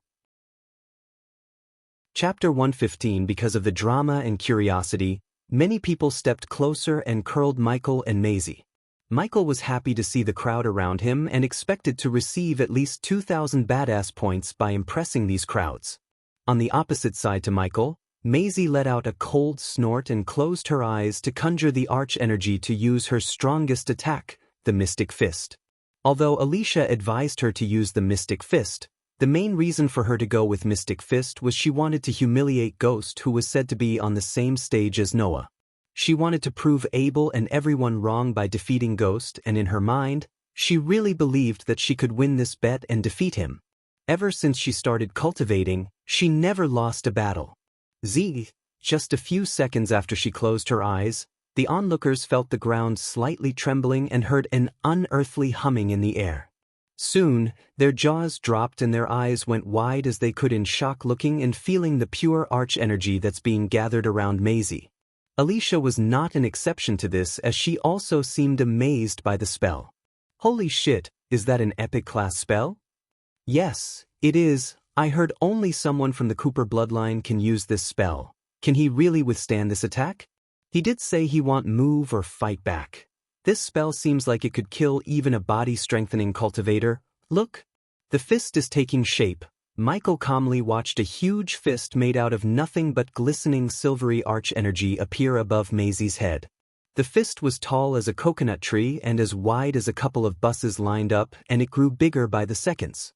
However, there was no fear in Michael's eyes but excitement, because the more powerful and fancy the attack, the more badass points he would get after defending himself from the attack. Also, he was laughing out loud inside, looking at Maisie and Alicia's face, because, unlike their expectation, the fist wouldn't be even able to touch him, let alone sending him flying back. The baby dragon, however, sensed the overwhelming power of the fist and cried and tried to claw its way out of Alicia's hands to Michael. Looking at his scaly fried being terrified by the spell, Michael turned and winked at the baby dragon to reassure it. The baby dragon seemed to have calmed down a bit as the fist reached its full power. The fist now looked gigantic and it almost reached the size of a 3-story building. The mystic fist was only able to reach this potential because of Noah, who did some changes to the spell and unlocked its full potential. Of course, the downside of these changes was the time it takes to cast the spell. Since Michael said he won't fight back and gave her the time, Maisie didn't worry about the casting time. The very next moment, the little girl opened her eyes and looked extremely domineering in many eyes. Alicia stepped back a few meters in case the aftershock was too powerful and pushed her away. Let's step back away. Many people thought the same and rushed back away from Michael and Maisie while not taking their gazes away from them. Are you finished? I have places to be. Maisie's body shivered in anger seeing the calm and careless look on his face. Why is he so calm? If he's acting like he's cool, he's the damn best actor I've seen. I don't think he's acting. Shut up and watch. If I cannot wipe that smile off your smile, my name is not Maisie Cooper. She shouted as loud as she could and sent the fist soaring towards Michael. Hey! The gigantic fist let out an ear-piercing howling sound. Everyone's eyes gazes were changing between Michael and the fist. Many watched the fist approaching Michael while biting their nails in anticipation. 50 meters, 40 meters. 30 meters, 10 meters. Michael's raven black hair and his long coat fluttered back in the wind, and even when he stood just 10 meters away from the fist, people noticed no fear or alarm in his eyes. 7 meters, 2 meters, boom. They saw the fist strike him and create a small dust storm in the place where he stood. Some of the people who stood relatively closer to Michael flung back due to the aftershock, and the rest of them may have kept the distance but still felt the force of the aftershock. Many, including Alicia, were forced to take a few steps back. People saw Maisie stand a few meters back from where she stood initially and turned their gazes at the dust storm. What? Alicia's voice was quiet, but Maisie and some of them could hear her. A few seconds after, the dust storm settled and revealed Michael, and only then they realized the reason for Alicia's shout. Maisie, Alicia, and every single one of them who witnessed the clash stood still in utter shock because there stood Michael. Neither did he have a scratch on his body nor moved an inch from where he was before the attack. Ding! Congratulations to the host for successfully being a badass. The reward is 800 badass points. Ding! Congratulations to the host for successfully being a badass. The reward is 300 badass points. Ding! Congratulations to the host for successfully being a badass. The reward is 1000 badass points. Ding! Congratulations to the host for successfully being a badass. The reward is 600 badass points. Ding!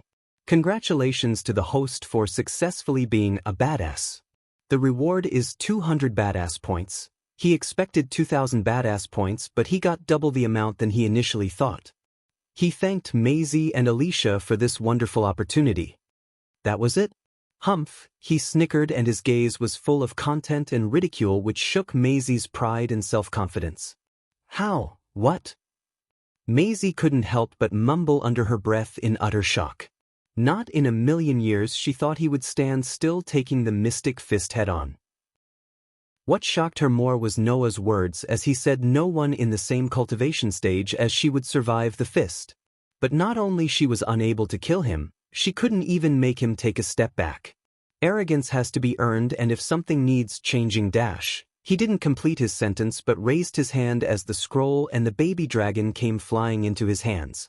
The baby dragon's eyes were filled with joy, and it quickly clawed its way to his shoulder from his hand and wrapped its tail around his neck to sit comfortably on his shoulder. Usually, Maisie would have a snarky comeback for everything, but now, no words came out of her little mouth because of the shame and shock. His words flamed the fans of her humiliation. It's your attitude. After the onlookers digested the fact that he actually survived the mystic fist, they looked at him with utmost admiration and respect. Don't think too highly of yourself because you reached this level at a young age and have an epic class spell. I could have killed you 100 times before you finished casting that spell of yours. Michael continued to roast her, and her face turned redder and redder. For the first time in her life, Alicia felt afraid of someone. After seeing him survive the mystic fist without a scratch, she realized that he was right. He could have indeed killed Maisie if he wanted to. Ding. Congratulations to the host for successfully being a badass. The reward is 400 badass points. Ding.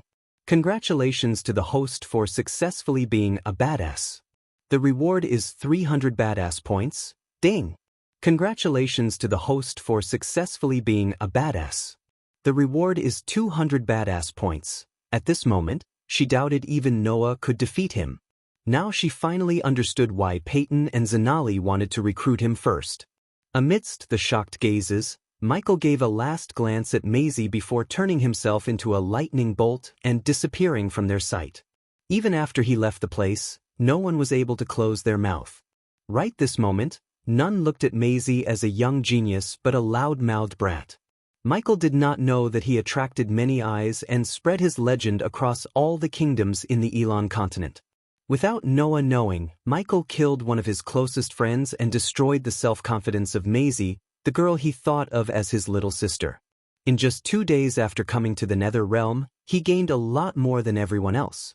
First, he obtained most of the herbs in the Sky Garden, and then he gained a contract to supply pills and potions to Aragoth, and now, he got what he wanted the most ever since he came to this world, a dragon. Besides, he gained a new underling, but who knows what the orc hides beneath his ugly face. While Michael was celebrating his gains, his old enemy has begun the plot to destroy him and everything he built once and for all. Obviously, this old enemy was Jane, and she had no idea that there's someone just as bad as Ghost is waiting to mess up her revenge plans. Now that we had enough badassery of Michael, the Lord of Darkness, it's time to witness the Queen of Darkness in action. Chapter 116, Sister Elia. Sister Elia. Inside Michael's home in the Sunrise sect, Gaia was cultivating until she heard Jack calling her out. She sensed panic in Jack's voice as she stood up and walked towards the door. It's been 5 days since Michael left, as time flows differently in the outside world than the Nether Realm. For the last 5 days, she was busy as a bee. She spent half of her day in Majestic and half of the day overseeing the construction of their new high-end restaurant as well as the renovation of the Sunrise sect. Because of the works, she didn't even talk to Michael through the earpiece but fully focused on the work at hand. Today was supposed to be her holiday and planned to spend the day cultivating. This little shit-better has a valid reason. She cursed him under her breath and opened the door to see Jack outside the door with 5 finger marks on his right cheek. On the corner of his mouth, there was a red smudge. All of his clothes were stained with mud and dust, and there were even some scratches on his hands. He seemed like he went skating on the ground with his body. Sister Elia, seeing Gaia, Jack felt relieved. Despite her cultivation, Jack thought of her as someone he could rely on or ask for help. What happened? She knew the red smudge was blood, and also she didn't fail to notice his legs shiver. Sister Elia, some adventurers stopped the renovation work and they are asking for more gold coins. I tried to negotiate with them, but did they do this to you? She interrupted him before he finishes his sentence as Jack nodded his head.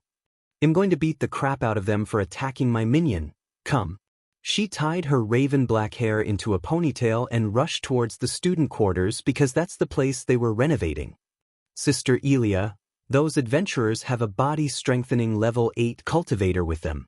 We should go and get the Baron's men. While the sect is being renovated, Claire and the elders went to Capital to meet the King of Bredia and settle their debts. Daniel and Ricky were working with the dwarven engineer to build the restaurant according to Michael's plan. That left the sect with Elia, and she appointed Jack as her minion and gave him the job to oversee the renovation while she's away. Shut the fuck up and follow me. Plop. She slapped the back of his head hard and continued to walk.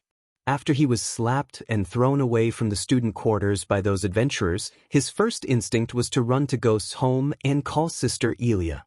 He didn't think anything about her cultivation or how weak she is compared to a body-strengthening cultivator. For Jack, Ghost was the highest existence in his world, as he basically worshipped him in his mind. Because of Ghost, he had tremendous respect towards Elia, even though she would beat him regularly whenever she gets the chance. However, he never got mad at Elia after a while because he knew she might be the only person who would fight for him and protect him like a big sister. He ran behind her like a little kid and hoped that she has a way to resolve this conflict with the adventurers. A few minutes after, Gaia and Jack came to the renovation site. No one can work until someone pays us what they owe us. The disciples and the workers stopped what they were doing and kept their distance from a group of adventurers who just beat Jack. All the adventurers in the group were a body-strengthening stage level 3 cultivator except the one who was shouting orders at the workers. He was a body-strengthening stage level 8 cultivator. In Gaia's eyes, they all had one thing in common. They didn't seem like they came to do construction and renovation work as they were strong enough to get more paying quests. Their armor alone was worth at least 100 gold coins apiece, and they certainly did not need to work for 20 silver a day. "Who hit you?" asked Gaia. "Sister Elia." "Sister Elia is here. Sister Elia." Many disciples shouted the name Elia when they saw her. The adventurers, however, just snickered looking at her cultivation level except for the strongest adventurer who looked Gaia with eyes filled with lust. Many girls who saw him staring at Gaia made them feel nauseated and they prepared themselves to fight the adventurers if they dared to touch Elia. After Ghost joined their sect, the reputation of the Sunrise sect took a turn and many who bullied them for fun now wouldn't even dare to look at them in a wrong way. Only because of him that they were able to settle their debts and receive the needed resources to cultivate with no hindrance. Therefore, how could they let Ghost's girlfriend be violated by these adventurers? "It was me, pretty girl." A middle-aged man who was thin as a stick made his way towards Gaia with a wicked grin on his face. Plop. "Ah." The middle-aged man halted his steps when he saw Gaia suddenly slap Jack. "Did you really let this walking stick slap you? Look at him." Everyone was stunned by the words coming out of Elia, especially the thin man. He didn't think he would be mocked by a body-refining stage girl. A gust of wind could have killed this fucker.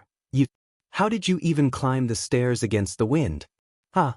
Gaia couldn't keep a serious face as she burst into laughter. "Sister Elia." Jack tried to stop her from antagonizing the man any further as he already looked pissed off. "Your mom was also so thin as," she said laughing, "she ate a meatball and thought she's pregnant."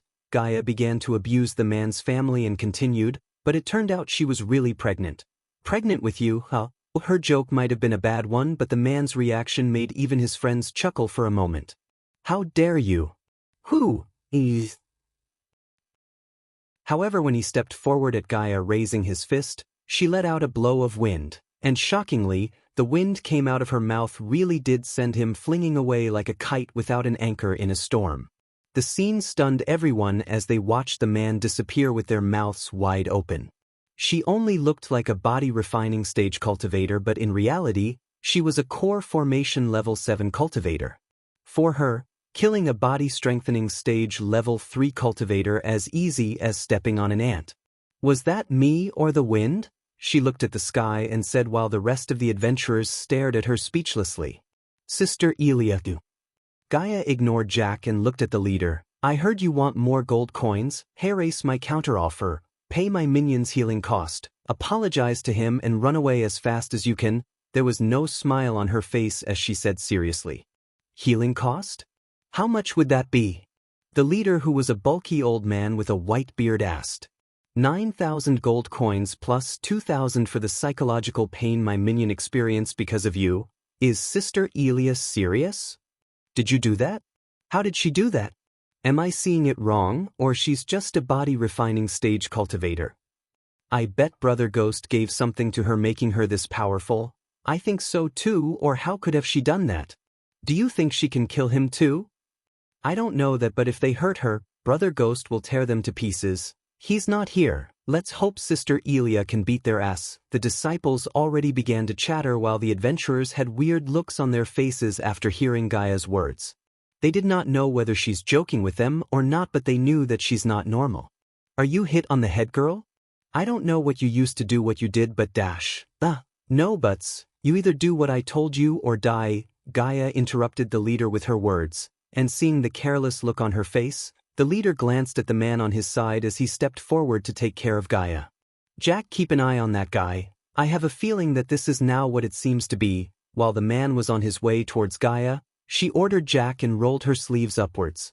After looking at the confidence in her eyes, Jack felt powered. He gave a quick nod and started to watch the leader as she said, "I need to torture your leader." so I suggest you all 6 to come at me together. I don't like my time being wasted." The more everyone heard her words, the more they became surprised and shocked. If anyone else was in this situation, they would be afraid, but in her eyes, there was no fear at all. "Bring me all the teeth on her mouth." The leader had enough of her. He never expected a body refining stage cultivator like her would mock them to this extent without showing any signs of distress. "Good way to torture someone, I'll pull your teeth one by one, just wait a few seconds." Chapter 117. Gaia spoke with a voice like a great bell while portraying an incredibly imposing manner.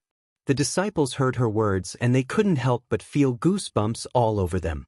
Since Gaia seemed like she has a way to kill them all, they trusted Gaia instead of doubting her. "You're just a small body refining warrior, you haven't even reached level 8, yet you dare threaten me and kill one of my men? You're simply courting death. 3 of you, go beat the crap out of these disciples, I'll handle her." The leader let out a cruel snort. While giving orders to the others, he stared at Gaia with a bloodthirsty look. Once he finished speaking, he stuck his tongue out of his mouth and licked lips. "Understood." The other 3 dashed towards the disciples at the same time. They were fast, but Gaia was faster. With no warning, Gaia blocked the way in front of an adventurer, then she smashed his skull with just a single palm strike. Holy! The disciples and the workers who just saw this scene were terrified beyond words. They never thought a body refining stage cultivator like her could kill a body strengthening stage cultivator simply like this. She just slapped him, but his head exploded like an overfilled balloon. After brutally and quickly killing the first person, Gaia didn't slow down as she punched the second one through his chest. A hot splash of blood spread across many disciples' faces, and Jack saw Gaia's hand sticking out of the man's back with the still beating heart in her hand. "What?" The leader shouted out in disbelief. He could finally react and halted his steps. He just stood still like a statue, speechlessly.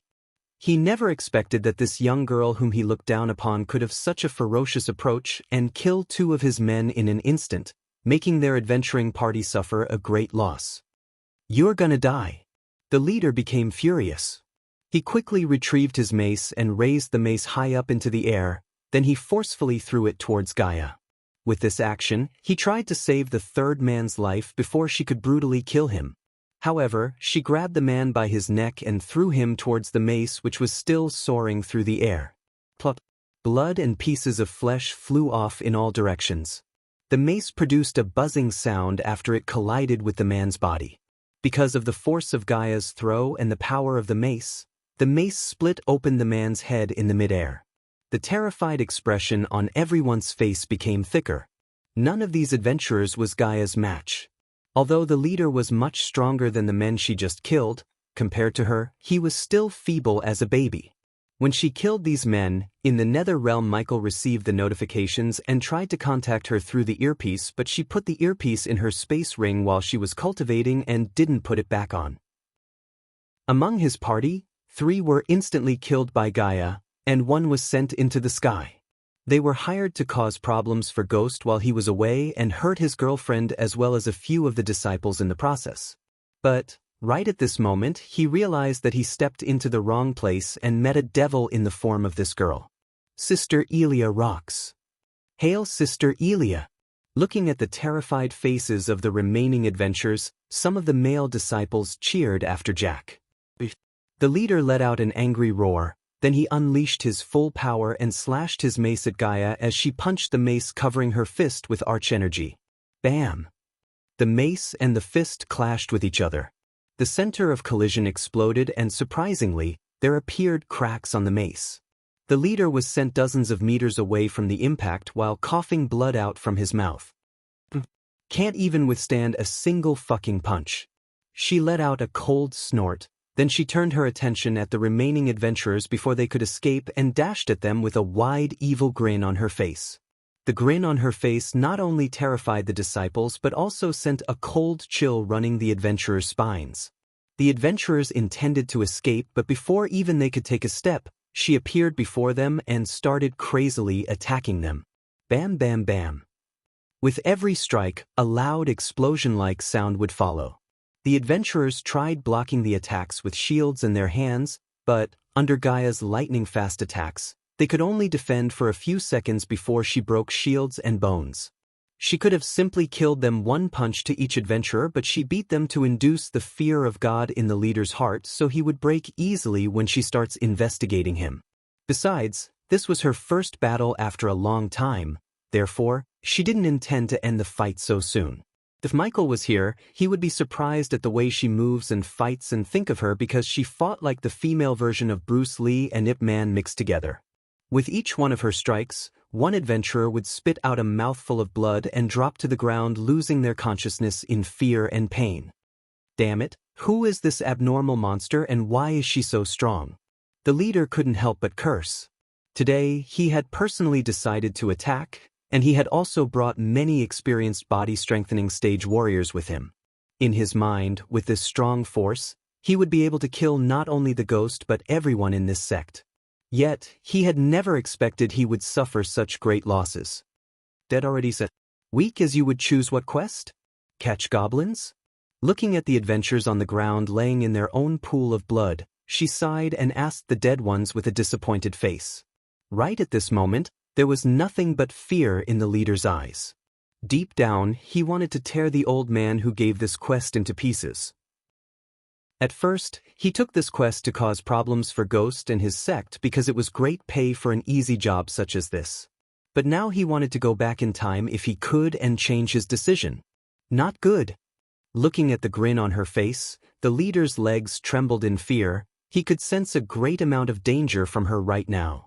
He immediately conjured all the arch energy in his body and tried to escape, but Gaia was way too fast. It was so fast that the leader couldn't escape at all. He could only move with instincts and raise the mace to attack. Just like before, Gaia didn't use any fancy spells but punched the mace with her raw strength. Clang. The mace in the leader's hand couldn't withstand such a heavy blow. It was finally broken in half. After that, the leader let out a horrifying cry and fainted on the spot. "I'll deal with you later," she said, looking at the unconscious leader, and turned her gaze towards Jack. "You little shit, strip all the valuables from the bodies." Jack couldn't help but be terrified at Elia after witnessing the massacre that happened in front of him. It took a few seconds for him to react to her order, and he walked towards the bodies as fast as he could to do as she said. The other disciples and workers were shocked to see her order loot the bodies, but they were too afraid to open their mouth against her. Under Gaia's cruel slaughter, except the leader, all the adventurers in his group lost their lives. The area of the student quarters was filled with corpses and reeked fresh blood. After a few minutes, one girl who knew that Gaia loved attention and devotion from others started cheering from the crowd. "Mighty Sister Elia! Mighty Sister Elia!" Soon, every single one of the disciples was cheering together. Slowly the fear in their eyes faded away and glowed as they stared at Gaia. Hearing the cheers, she stepped on the leader and looked like a goddess of war who had just descended from the skies in many disciples' eyes. Gaia's brutal approaches, her imposing image, had all been deeply carved into the hearts of every single disciples and workers who witnessed the scene. Right now, her heroic image had become bigger and bigger in their minds. The battle tonight was an eye-opener for every disciple. All of them had realized why Ghost is keeping her with him all the time. A group of body-strengthening adventurers were all killed in just a few minutes by a body-refining stage girl. Such an incredible outcome wasn't possible even in the dreams of the people. Gaia waved his hand, then the cheering immediately quieted down. All of them looked at Gaia, awaiting her next command. This will be the outcome for those who dare to mess with us. Chapter 118. A few hours after the events of the Sunrise Sect, nightfall illuminated by the rise of stars so at Baron Totank's manor in the black. Frost grew over the windows even as the duvet kept the girl in the room warm.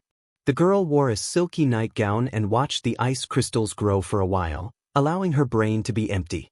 The morning would bring the beauty of the ice for sure, that crunch under the boot and the bold greeting cold air brings. Yet between now and watching her breaths rise as new white puffed clouds, she knew that the night is going to be a cold one. While the girl was looking at the distant sky through the window, someone knocked on the door softly. "Come in." The door opened with a low creaking voice, and then through the door came an old man who had his face covered with a dark hood. "Miss Totonk, it seems there was a small hindrance to our plan," the old man said as Jane turned her gaze away from the distant sky to him. "But Howard handled the situation and brought the girl here." The seriousness and the anger within her eyes disappeared. Her mouth curved upwards to reveal a small smile. Jane was prepared to punish the old man if he failed his task. She already had hatred towards Ghost simply because Selina hated him, and she would hate anyone that Selina hates. Her mother passed away when she was just born, and although Selina was just her cousin, Selina raised her like a little sister, and for Jane, she was like a mother. Therefore, when she heard Selina's complaints about a guy who tried to perv on her at the waterfalls, Selina wanted to tear the guy into pieces. Like pouring petrol into the fire, her anger burned hotter after she heard what happened in Heaven's Gate competition. By stepping onto the 100th step and standing beside Selina and Jack despite their strict order against it, Ghost disrespected Selina. That was why when she heard Ghost came to Bradford through her spies, she immediately went to the Green Heaven and picked a fight with him. She thought her bodyguards could kick the crap out of him, but instead, he almost killed her bodyguards. What made her more furious was that when she told her father and asked him to punish Ghost, he sided with Ghost, saying that it was her fault. Ever since she was born, he never raised his voice at her, but because of Ghost, he chewed her out and made her cry her eyes out. From that day, she was plotting her revenge on Ghost, and when she heard he's going into the Nether Realm, she put her plans of messing with his plans in motion. At first, she sent a couple of goons pretending to be customers to the Majestic to destroy the reputation of his new business. Then, she hired a group of bandits and ordered them to target Ghost's customers. As her next plan, she asked the old man who is her new bodyguard to hire a group of adventurers to harass the disciples and stop their renovation. Of course, by harassing, she meant breaking their bones just like Ghost did to her previous bodyguards, as well as kidnap his girlfriend. Jane was planning to either sell her in the slave market or simply kill her and blame Bradia's devil, Lucifer. Many of her father's men were put into the night guard because of this Lucifer, who's brutally killing the criminals and crooks and leaving a horrific scene of crime behind. Baron Totonk had already sent people to the Church of the Two asking the priests and the holy guards to come to Bridia. The people were scared silly, and Jane was prohibited to leave the manor in the night. Baron Totonk tried to protect the little devil from the real devil, but he had no idea that she was trying to get the attention of the devil all along. "Haha, good work, old man. Where is that bitch?" The old man was really surprised by Jane. When he first met her, he thought she's just a rich, spoiled brat, but after spending time with her, he realized that there is something ugly and rotten beneath her beautiful face. As her bodyguard, the old man advised her to drop her revenge against Ghost because her reasoning seemed silly. After all, he didn't live this long by holding grudges and plotting revenge against a mysterious prodigy like Ghost. The old man and her father and Selina herself told her to drop the matter between her and Ghost, but Jane was stubborn as a mule. "I put her into one of the secret prisons and Howard is keeping an eye on her." "Howard is keeping an eye on that bitch? What happened to his men?" "About that." Jane frowned, looking at the old man, dragging his words out. "What? You can explain it on the way." She quickly changed her mind as she wanted to meet Ghost's girlfriend as soon as possible. The old man nodded and followed her behind towards the secret prisons which were built under the manor. On their way to the secret prisons, the old man explained what happened at the Sunrise sect and how Howard got captured by the girl, as well as how he escaped capturing the girl. Jane was stunned by the old man's words, and the curiosity of meeting the girl rose to the peak in her mind. Since it was nighttime and the way to the secret prison was restricted to servants and many low-level guards, they met fewer guards on their way. The underground prison was small. Baron Totonk didn't like to keep many prisons under here very much.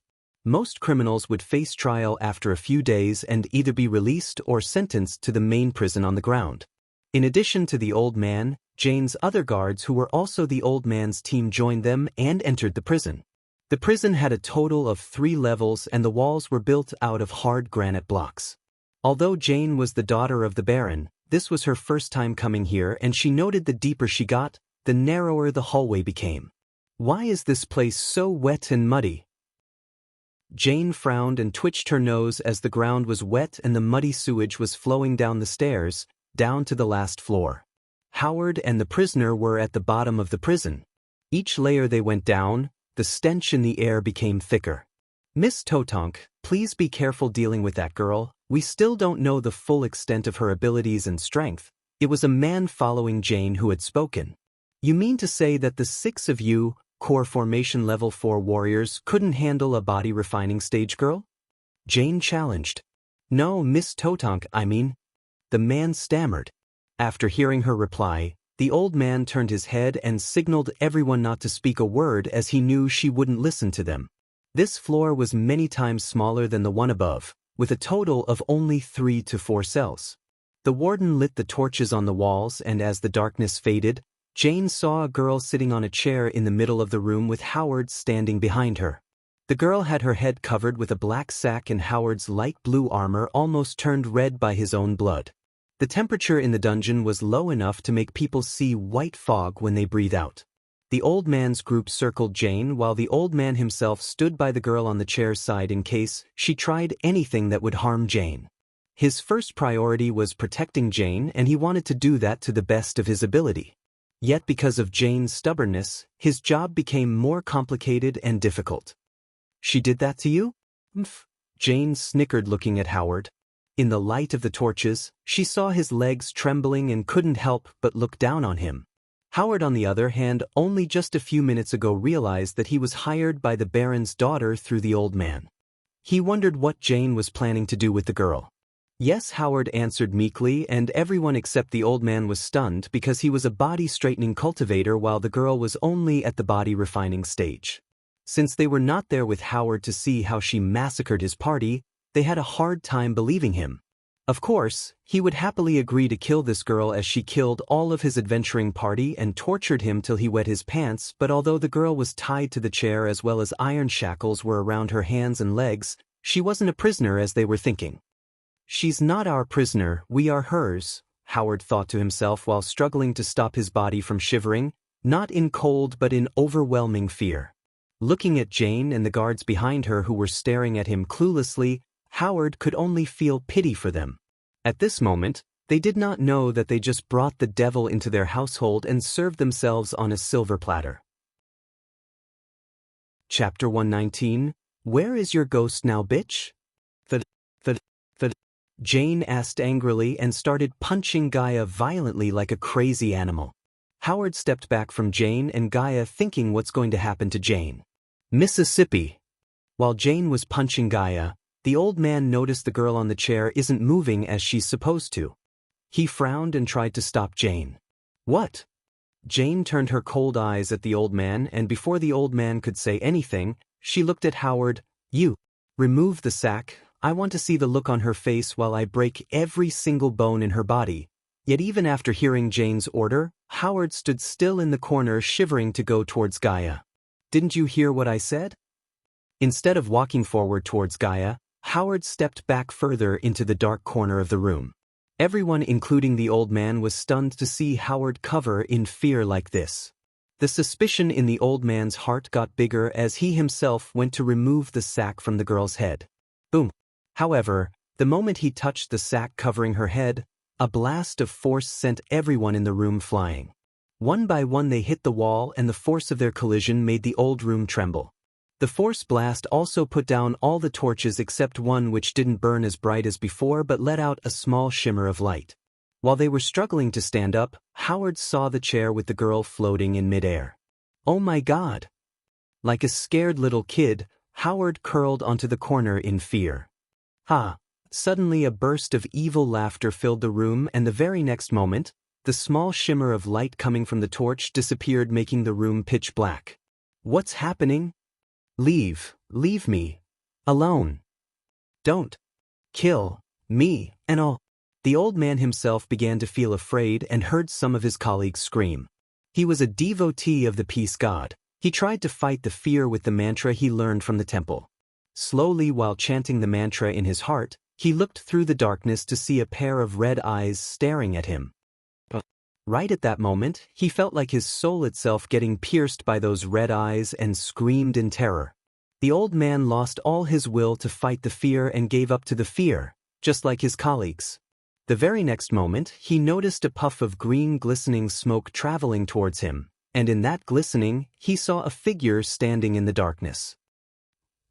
Staring at the skinless face, he failed to respond to the puff of green smoke and inhaled it. Covering in the corner of the room, Howard heard a muffled groaning. For the next couple of minutes, he could hear groans like this and the sound of blood splattering. He wanted to escape the darkroom, but he couldn't even move an inch as his legs refused to move in overwhelming fear. Suddenly something lit one of the torches. Ah! He heard a scream of a girl, yet the voice didn't belong to the girl he brought, but it was Jane's. The golden-orange light radiating from the torch revealed the blood-stained walls and pools of blood on the ground. Jane was not a weak-hearted girl, but the fear toxin she just inhaled made her lose all her courage and strength. Coupled with the terrifying figure standing in front of her and the dead bodies around her, she screamed as loud as she could in fear. She tried to take her gaze away from the figure staring at her and saw the cold, dead eyes of her bodyguards. Their eyes and mouths were still open, and one could see the fear in their eyes they felt before leaving this world. They were butchered like cattle even before they could defend themselves. After collecting herbs from the Sky Garden, Michael enhanced the effectiveness of the fear toxin by using some of those rare herbs. Because of the linked space ring, Michael was able to give the fear toxin to Gaia. Gaia never expected the fear toxin to be this effective, as it scared these core formation cultivators to the point where they just lost their minds. Except for the old man, none could fight the fear toxin, and she simply butchered them to end their misery. She slowly walked towards Jane without uttering a word. Jane was still screaming, but she made sure that no matter how loud she screams, no one would hear her cry. When she tortured Howard by pulling a couple of his teeth out, he confessed all about how he met the old man and what he was hired to do. It was Michael who told her to go meet the old man as a hostage. Both Gaia and Michael had an idea that Jane might be behind the recent quarrels and bandit problem near the Sunrise sect. They also knew that if Jane was indeed behind this, she would make sure that the Baron doesn't know about anything, because he strictly ordered her to stay out of Ghost's way. Just like they planned, the old man used a secret tunnel to transport Howard and Jane into the underground prisons without alerting the Baron. Instead of go looking for Jane, they made sure Jane herself came to them. For the outside world, Howard and his group were killed by Gaia because they tried to extort more coins and harass the sect. No one would know what was his real motive or who hired, as the old man did everything related to the Sunrise sect very discreetly according to Jane's order. Without even turning her back, Gaia kicked one of the swords on the ground and sent it straight through Howard's head. After killing Howard, she had erased all the evidence that could trace back to her and Michael. Now the only thing that remained her to do was kill Jane and end this feud. But before killing Jane, she wanted Jane to be sane, or at least less affected by the fear toxin. Therefore, she stopped radiating the fear toxin from her suit of armor. "A stupid bitch like you shouldn't have tried to mess with us." The voice modulator the system placed in her suit of armor transformed her voice to sound freaky and inhuman. Gaia grabbed Jane by her neck and lifted her up. "Ooh, what?" Jane tried to speak, but Gaia tightened the grab around Jane's throat. "No, the time for you to speak is over. The moment you tried to mess with my human, you sealed your fate, crack." The very next moment, Gaia snapped Jane's hand into two like a stick. "Ah! Ah!" Jane screamed in agony, but Gaia laughed, looking at her pain. She knew that Jane would have done the same if she was weak and helpless. Thinking about how she beat her violently just a few moments ago, Gaia had no regret of torturing Jane. "If you want to blame someone, blame the god who put the brain in your ass and shit in your head, Su Li." Nah, despite the pain and fear, Jane let out the name of her cousin. "Don't worry, that bitch is on our list." There was a sudden terror emerged in Jane's eyes, which showed the love and bond between her and Selena, because even in a situation like this, Jane worried and cared for Selena. Deep down in her heart, she hoped that Selena would come out of nowhere and save her from this girl. She wanted Selena to be her white knight in armor, but she did know that even if she appeared at the prison magically, she couldn't save her from Gaia, who was a core formation level 8 warrior. At this stage, even Michael would have a hard time defeating Gaia without getting the help of the system. She was a true genius who traveled many places and trained herself through many life and death battles, not a prodigy who would only fight in a tournament. She broke Jane's other arm as Jane started to lose her consciousness due to the pain and the blood loss. Human, suddenly Gaia heard Michael's voice in her ears and nodded. She then took out the earpiece from her ear and placed it near Jane's ear. Playtime's over, bitch. The very next moment after Jane heard these words, everything around her became dark. Gaia retrieved the dagger from Jane's head and threw her body aside. With a wave of her hand, a bright beam of light appeared out of her space ring and disappeared along with all the dead bodies. Michael ordered her to place the bodies somewhere public. He wanted the name Lucifer to be something like Voldemort, a name to be afraid of. People like Jane and cultivators should shudder in fear at the mere mention of Lucifer. First, he wanted to clean and get rid of all the righteous hypocrites and criminals like rapists, mass innocent murders like the Blood and Bones sect from this world. How could he let scum like these be in his world? He was not planning to rule a world that is infested with criminals and such. To do that, he had to spread fear and cleanse this world, starting from Breedia. By killing Jane and showing their bodies to the public, he had taken a big step in the path of becoming the Dark Lord that the Guardians are so afraid of. Chapter 120. The very next day Gaia killed Jane. She acted as nothing had happened and resumed her normal schedule. Like first thing in the morning, she filled her stomach with all the delicacies that Raylene cooked for her. After Michael turned her into a 5-star chef, Gaia made Raylene cook everything she likes and devoured everything in a couple of minutes. With her belly full, she would oversee the renovation of the sect. She ordered to tear down the entire quarters of the elders in Clare and build it from the ground up. Previously the elders stayed in a single big mansion, but now, she ordered the workers to build each elder a mansion in the country manor style. At the moment, they had almost finished 3 houses and were putting a foundation for the rest of them, including Claire's. She selected pure white paint for the walls and royal blue for the roofs. There were also flower beds and lush green lawns in front of these mansions in Gaia's mind, but first, she wanted these mansions to be built. Also, unlike before, she planned to build a separate building that would act as the main office. Since the Sunrise sect didn't lack land, only the time and resources like the workforce slowed her vision from becoming reality. She sent Jack to hire more adventurers and people from Rivertown to solve the workforce issue. For the student quarters, she ordered to tear down most of the houses and build new ones. Previously, 2 disciples shared one house that had 2 rooms and a small hall, but now, each student house would have 2-story with 2 rooms on each floor. Her plan was to make 4 students share one house to save space, because in the future when the Sunrise sect becomes the best, they would have thousands of students, and at that time, they would run out of houses if they went with the old plan. If an engineer from Earth was here, she would recognize the architecture for the student quarters as the colonial architecture style. Combined with Gaia's vision, each student house looked majestic, and when they were built, it would stun everyone with its beauty. Other than elder mansions and student quarters, she added new buildings to the plan such as library, combat range, state-of-the-art classrooms for practice alchemy, runes, and spells. Of course, it required not only millions of gold coins but also skilled workers to build many of the buildings in her mind. For now, she focused on building elder mansions and student quarters. To decorate the sect and ornate the sect, she wanted to hire the elves from the Elven Nation rather than hiring humans, because elves specialized in ornamenting a place. For the state-of-the-art buildings, she had dwarves in her mind because just like elves specialized in ornamenting, dwarves were specialists in building and crafting. However, hiring these 2 was not a simple or cheap thing. It cost her almost 400,000 gold coins to hire a 3-star dwarven builder to build their restaurant according to Michael's plan. She spent another 300,000 gold coins to buy the required materials and shipping costs. In simple words, she spent almost 1.2 million gold coins on renovating the sect and building the restaurant. Fortunately, Majestic was doing extremely well as their customer base only grew bigger with each passing day. She was planning to hire more assistants to help the business, but she had no time to conduct interviews. "Good morning, Sister Elia. Good morning, Sister Elia." While she was taking a stroll around the student quarters, the disciples immediately bowed and greeted her. Some had pure fear in their eyes while others had a mix of fear and admiration.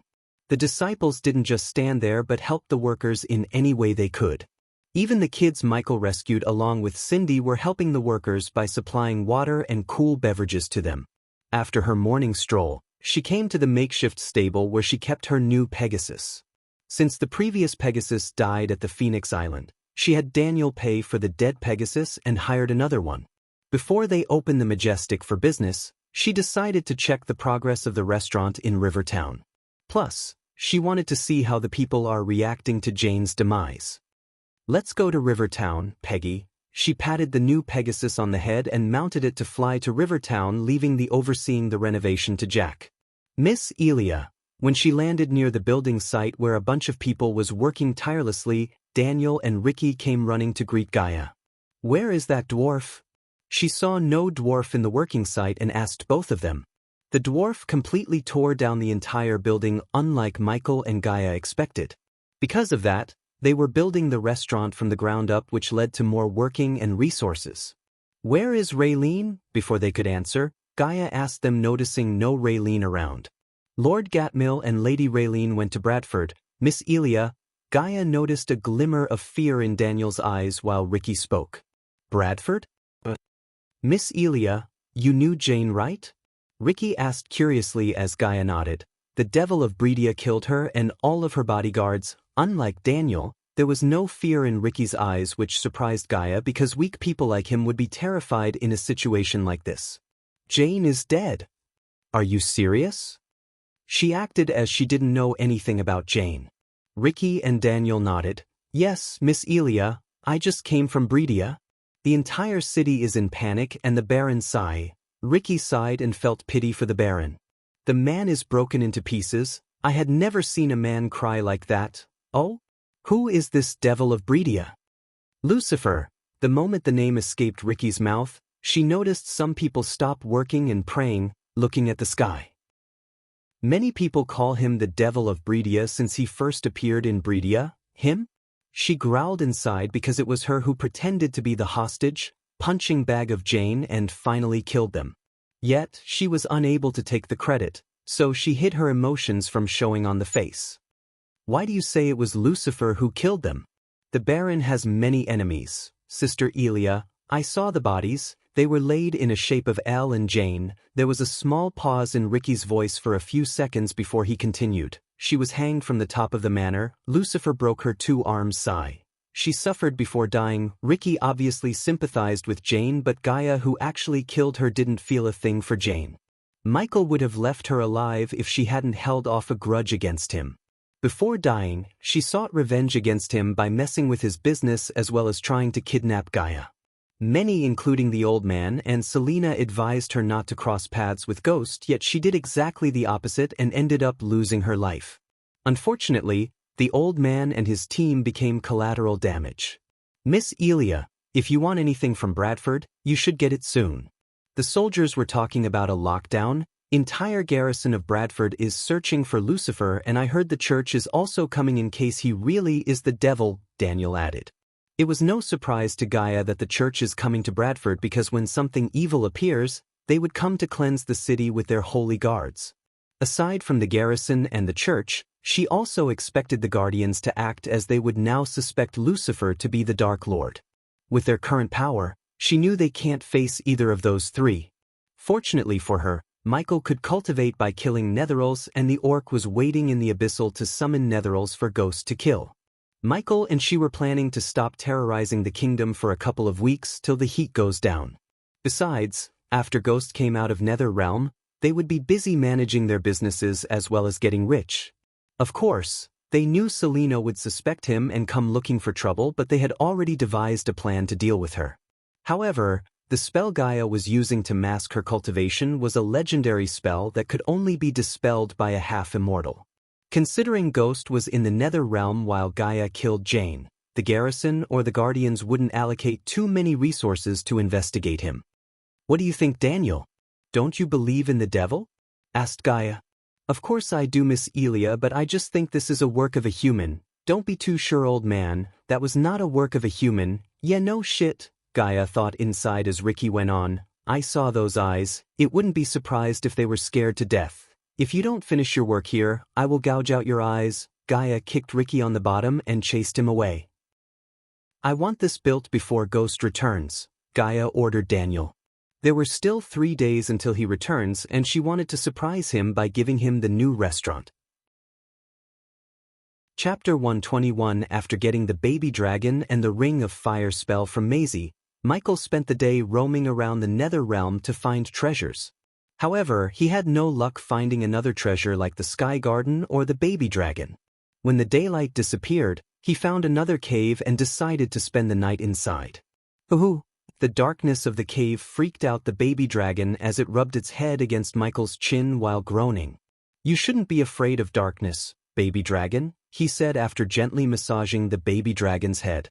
He then bought a torch and placed it inside the cave, not because of the baby dragon's fear of darkness, but he wanted to see the baby dragon with no one interrupting. He sat on the ground lifting up the dragon like baby. Mud and blood stains covered its body, preventing him from seeing the baby dragon's color. Staring at the wonderment in his eyes, the baby dragon tilted its head. Everything seemed like a dream to him. He never expected in a million years that he would be transmigrated to another world and presented with an opportunity to control the entire world such as this one. Holding the baby dragon in his hands brought some memories he was desperate to forget. Yet, the prickly tongue of the baby dragon stopped his train of thought. Let's clean you up. He opened the system to buy a small bathtub so he could get rid of all the blood and mud stains from the baby dragon. The baby dragon's eyes were filled with curiosity when he placed the bathtub beside him. He then moved on to fill the tub with scented water. Surprisingly for Michael, the baby dragon shook its head, showing its reluctance to water. This act of the baby dragon reminded him of the dogs back on Earth who also hated taking a bath. The scaly little bastard might be a noble dragon but acted like a spoiled puppy. Nope, you're getting a bath. He flicked on its forehead, ignoring the protesting of the little dragon. The baby dragon was an intelligent creature. It realized that its protests were going to be in vain. Hugh. He felt the baby dragon's body getting warm. The closer he took the dragon to the tub, the warmer its body got. Alf! A sudden puff of flame came after he heard the dragon cough. Whoa! Although he was quick enough to save his hair from getting burned, he was still surprised to see the baby dragon breathe fire. Do that again, he said gleefully, rubbing the baby dragon's head. Alf! He heard the sound again, yet unlike before, he didn't see any stream of fire, not even a puff of smoke from the dragon's mouth. Alf! The baby dragon coughed again and again and again, trying its best to breathe fire, except it failed to accomplish this feat again. It's okay, you're still too little to breathe fire. Seeing the baby dragon struggling to breathe fire, he comforted the scaly creature, hiding his doubt and disappointment. While the dragon was distracted, he merged it in the water. The baby dragon cried in shock and fluttered its scaly wings, trying to escape from the clutches of this cold water. Michael had his hands full with the little dragon, who now had absolute hate for water for the next couple of minutes. He used enough force to keep the dragon still while he rubbed the dirt and blood stains off of its body. As the dirt washed up on the water, he started to see the glimmering crimson scales, the pitch-black claws, and the thin yet tough wings. On its head, he noticed swellings. He may not be an expert on dragon anatomy, but he watched enough dragons in the movies to know that swellings would soon become horns. He lifted up the baby dragon from the bathtub only after he made sure there wasn't a speck of single dirt on its body. The baby dragon gnawing his hand as an act of revenge, but those baby teeth weren't strong enough to hurt Michael. He cuddled the dragon, giving a soft kiss on its scaly forehead. Soon, those vertical slit pupils became round. At the same time, it puppy-eyed him to make him chuckle. After playing with the dragon a little, both of them watched the darkness outside in silence until the baby dragon fell asleep, curling itself on Michael's lap. Right when the first light appeared, Michael left the cave searching for treasures. The baby dragon stared at every single thing like grass and tree in wonder, sitting comfortably on his shoulder. Michael was disappointed in the Nether Realm because people said although the place was filled with dangers, it also filled with treasures, but in his experience, the only treasure he came across was the Sky Garden. Of course, he got the baby dragon with the help of the system, yet it wasn't true for others. He preferred getting out of this place if this situation continued rather than wasting his time wandering around aimlessly. But soon, the Lady Luck surprised him with the sight of a large crowd in front of what seemed like an enormous cave. He walked cautiously towards the crowd and stood behind a large tree to see what's going on before acting. Well then everyone, there's not much time left. We should plan accordingly now that we have 6 rare weapons here. We'll definitely be able to destroy those magical beasts and reduce the casualties to an absolute minimum. He heard a man's voice. No wonder they are called the rare weapons, their strength is far too strong. Those big sects are rich as fuck. With a rare weapon in their hands, each of them can battle a body-strengthening stage beast. With the right strategy, they could even kill one. Many of the men there began to chat among themselves in quiet voices with a fear of speaking too loud. There are a total of 4 magical beasts, each one of them is extremely dangerous and powerful. It requires 2 of us with a rare weapon in order to fight one of them to a standstill. I can only guess that it would take 3 of us with a rare weapon to kill one of the magical beasts. We have 6 rare weapon users, meaning that we can kill 2 of them, the other 2 will have to be dealt with by the others. Michael recognized this voice. It belonged to Evan Clark, one of the prodigies from the Morning Star. The last time he met Evan was on the battlefield fighting the Netherals in Rivertown. We have plenty of level 10 body refining warriors. With the last 2 magical beasts, they'll be able to deal with them. Although no one else would have a rare weapon, the amount of them is enough to handle the last 2 beasts, another feminine voice said. Victoria? He instantly recognized Victoria by her voice. Knowing that these 2 were here, he realized that there must be something valuable inside the cave and worth exploring, not to mention he could harvest badass points by taking the spotlight from these so-called prodigies. That's correct. If we all work together, then we will be able to break past the defensive line of the magical beasts. I agree to this plan, Victoria said.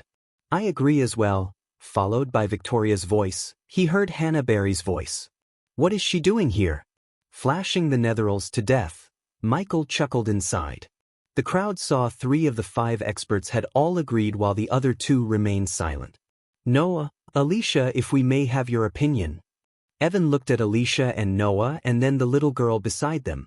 I see no problems. Both Noah and Alicia nodded their head in agreement with Evan's plan.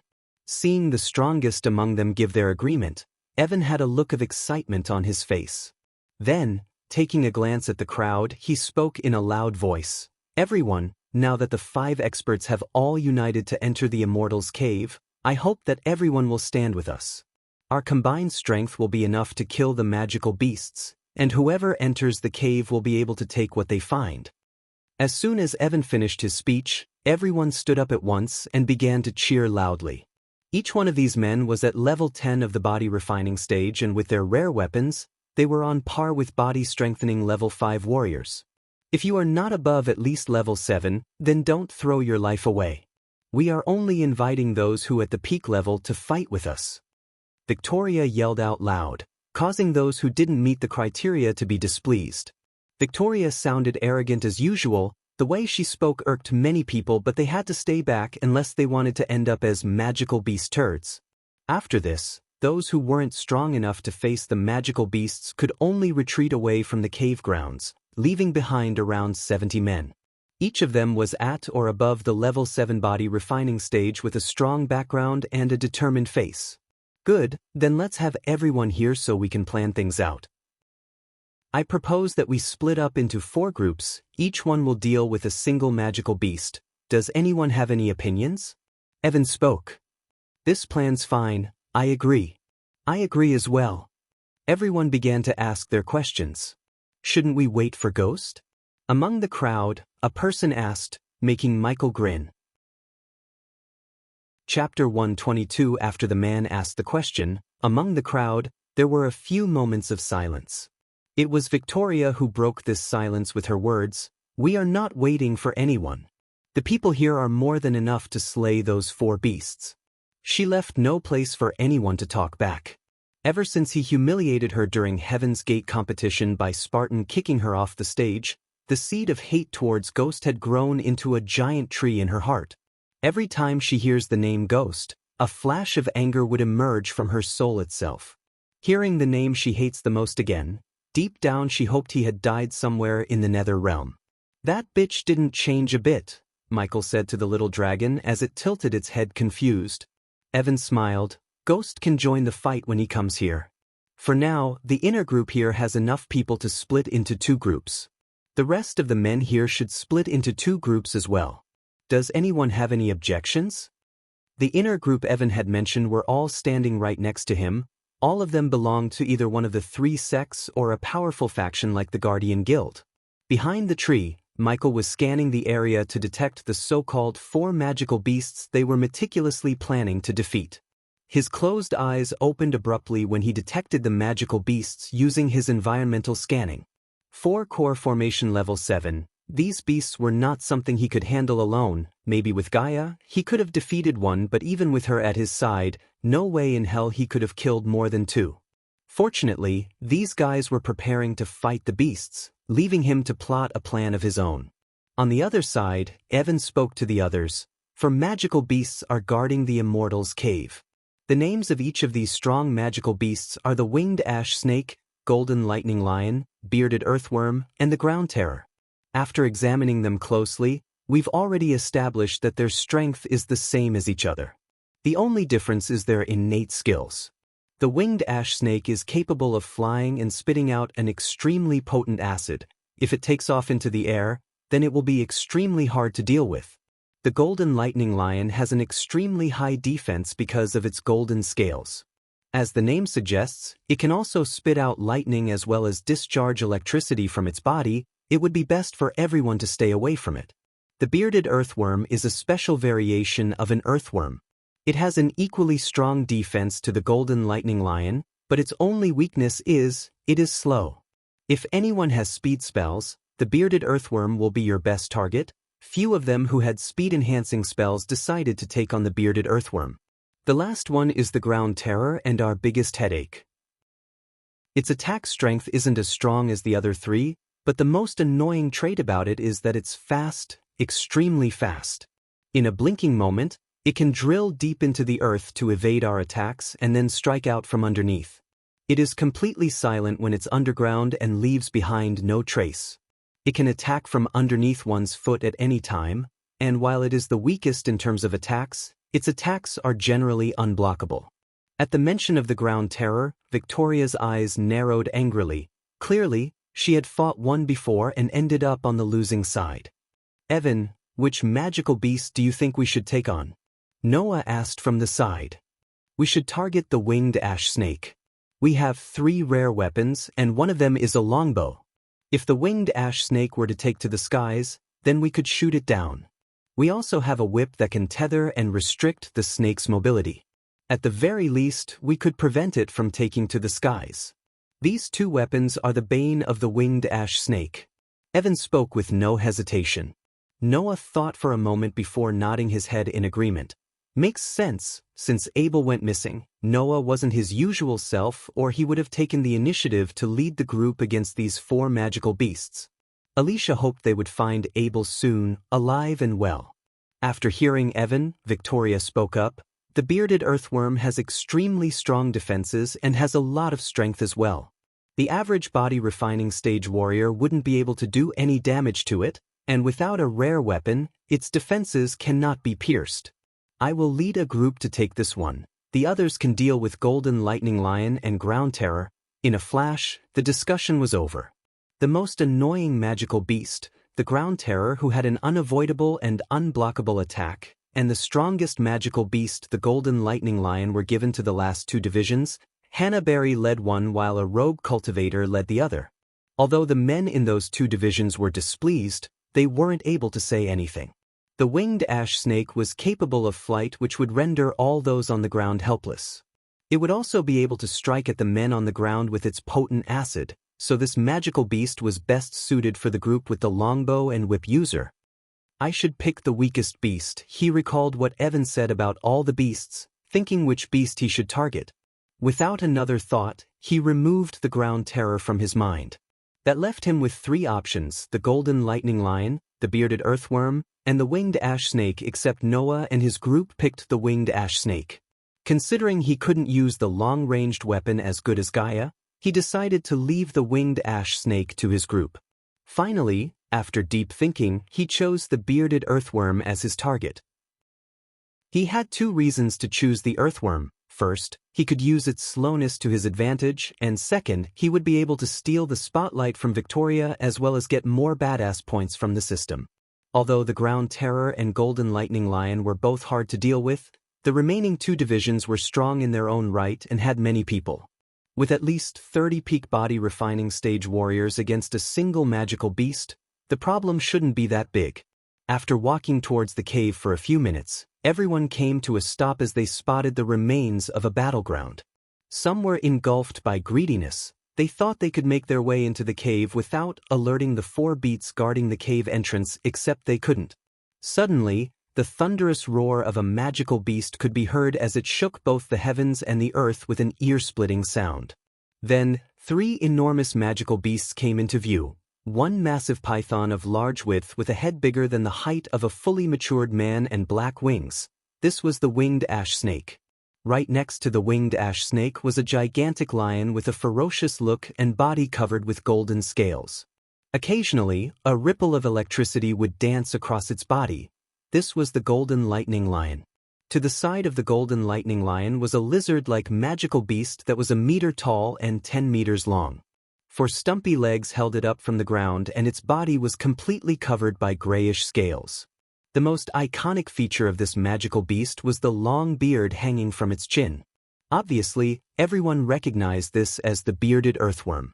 As these 3 magical beasts appeared, everyone felt a sudden surge of power in the air, pressing against their chest as if there were a heavy stone there, making them difficult to move. Don't panic now, the Ground Terror might still be underground, so be careful, Victoria said as she held up her flaming sword and charged toward the bearded earthworm. Following straight behind, Noah, Evan, Alicia, and their group charged at their target. Standing atop a tree branch, Michael watched the battle starting between the magical beasts and the youngsters. On his shoulder, the baby dragon craned its neck to see the battle. Maybe he was wrong, but the baby dragon sounded like it's asking why isn't he taking part in the battle. Let them fight and weaken the beasts, then I will take out the weakest. Note this, baby dragon. Do not pick a fight that you cannot win. The baby dragon moved its head up and down, acknowledging his advice. Michael had 2 plans. In plan A, he would kill the beasts after they weakened the beasts using all their spells and attacks. In plan B, he would simply dash into the cave while the 4 beasts were occupied with the youngsters. Of course, he could ask the system to get a perfect solution, but he decided to test himself to prove himself that he could survive without the system's help because overly depending on the system might become his weakness in the future. To take out these beasts and overcome this situation, he would use his current as well as the skill set he learned as an assassin. At that moment, aside from the Ground Terror, the other 3 magical beasts began to take action. He focused on the bearded earthworm to study all of its movements and attacks. This is going to be a battle where Michael had to depend on himself completely rather than the system. Chapter 123, Whoosh. With a flash of golden light, the yellow-clothed girl in Noah's group shot an arrow from her lunar bow aiming at the winged ash snake. Bang!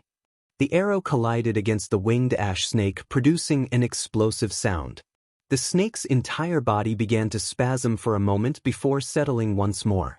On its giant body, a single bloody hole could be seen. With an enormous hissing sound that stung the ears, the snake focused on the girl. Those vertical slit pupils were locked onto the girl. Use the whip to bind its body. Evan raised his spear, roaring at the snake while keeping a safe distance from the snake. Alicia dashed forward with a serious expression.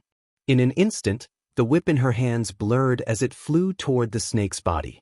While in midair, the whip began to extend before becoming a 100-meter-long cord that wrapped around the 2 wings and bound it shut, preventing the snake from flying. Forward! Evan roared. With his rare weapon in the air, he and 3 other men dashed at the winged ash snake. At the same time, Noah's body blurred away as aimed his light wind sword to attack. Bang! An explosive sound and a billow of energy pulsed out like an ocean of energy. The surrounding area quickly went to ruins as the three other divisions began to fight as well. As the battle continued for some time, a cry filled with pain could be heard on the battlefield as a youngster was bitten from the waist down by a creature whose head looked like a mouse, dragging him down beneath the ground. Ground terror. The ground terror is here. Everyone be careful of the ground. As soon as everyone heard the yell, they all stared intently at the ground. At that moment, right in front of the group, a large golden-colored rat-like beast flew up from the ground with the upper half of a man in its mouth. Be careful, the ground terror is here. Hurry up and attack it, don't let it escape into the ground. As soon as the ground terror appeared, everyone began to shout out loud as they charged at the ground terror. The ground terror was extremely fast and immediately flew back into the ground after swallowing the body in its mouth. Even when rare weapons slashed at its body, only sparks could be seen. The ground terror was a scaled magical beast with silvery scales all over its body. Despite its defenses not being as strong as the bearded earthworm, it was still stronger than what the average body refining stage warrior could damage. An incredibly sharp spike arose from the ground and instantly speared through the hip of a man before he could even react. The man cried out in a shrill voice before thrusting his fire attribute rare weapon into the ground in hopes of exposing the ground terror from its subterranean hiding spot. All that he hit was earth as the ground terror had already moved on from one area to another.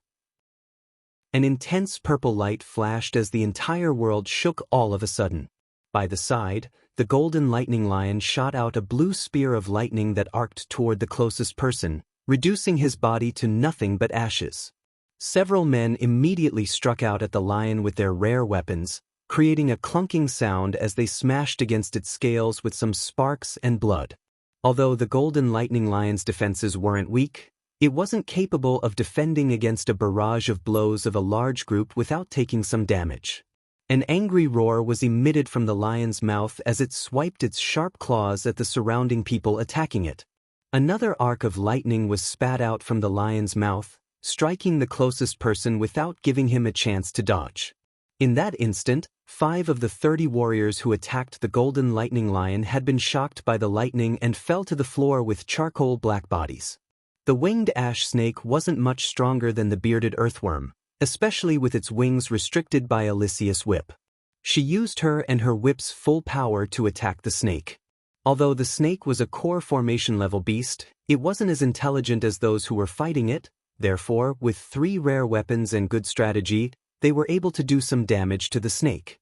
In the end, the snake's strength while bound up was far less than before, which impacted it majorly, so only around 60% of its full power could be displayed. The winged ash snake continued to struggle fiercely against the bindings but to no avail. The wounds on its body were growing more and more severe and its temper even more violent.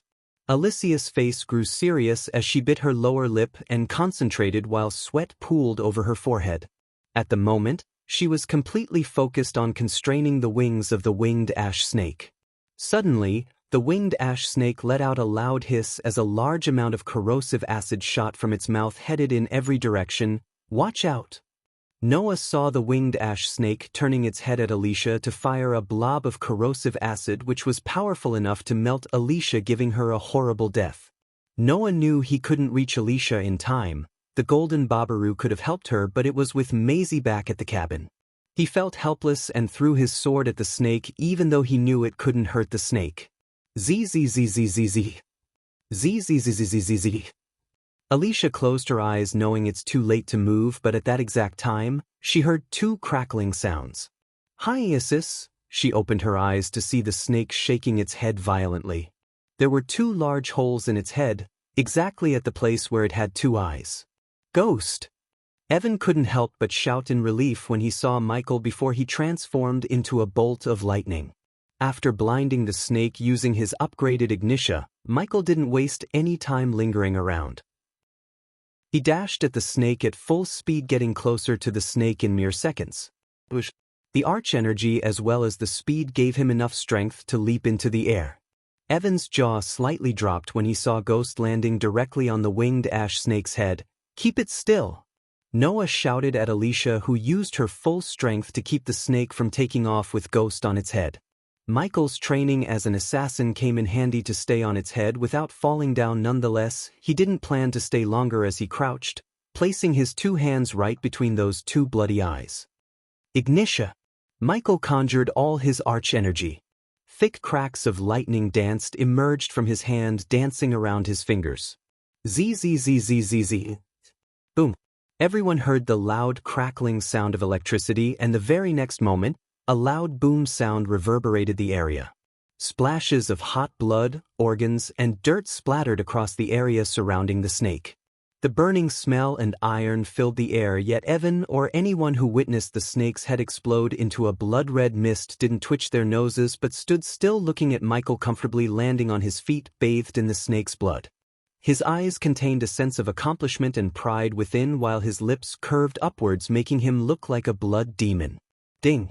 Congratulations to the host for killing a core formation stage level 7 beast.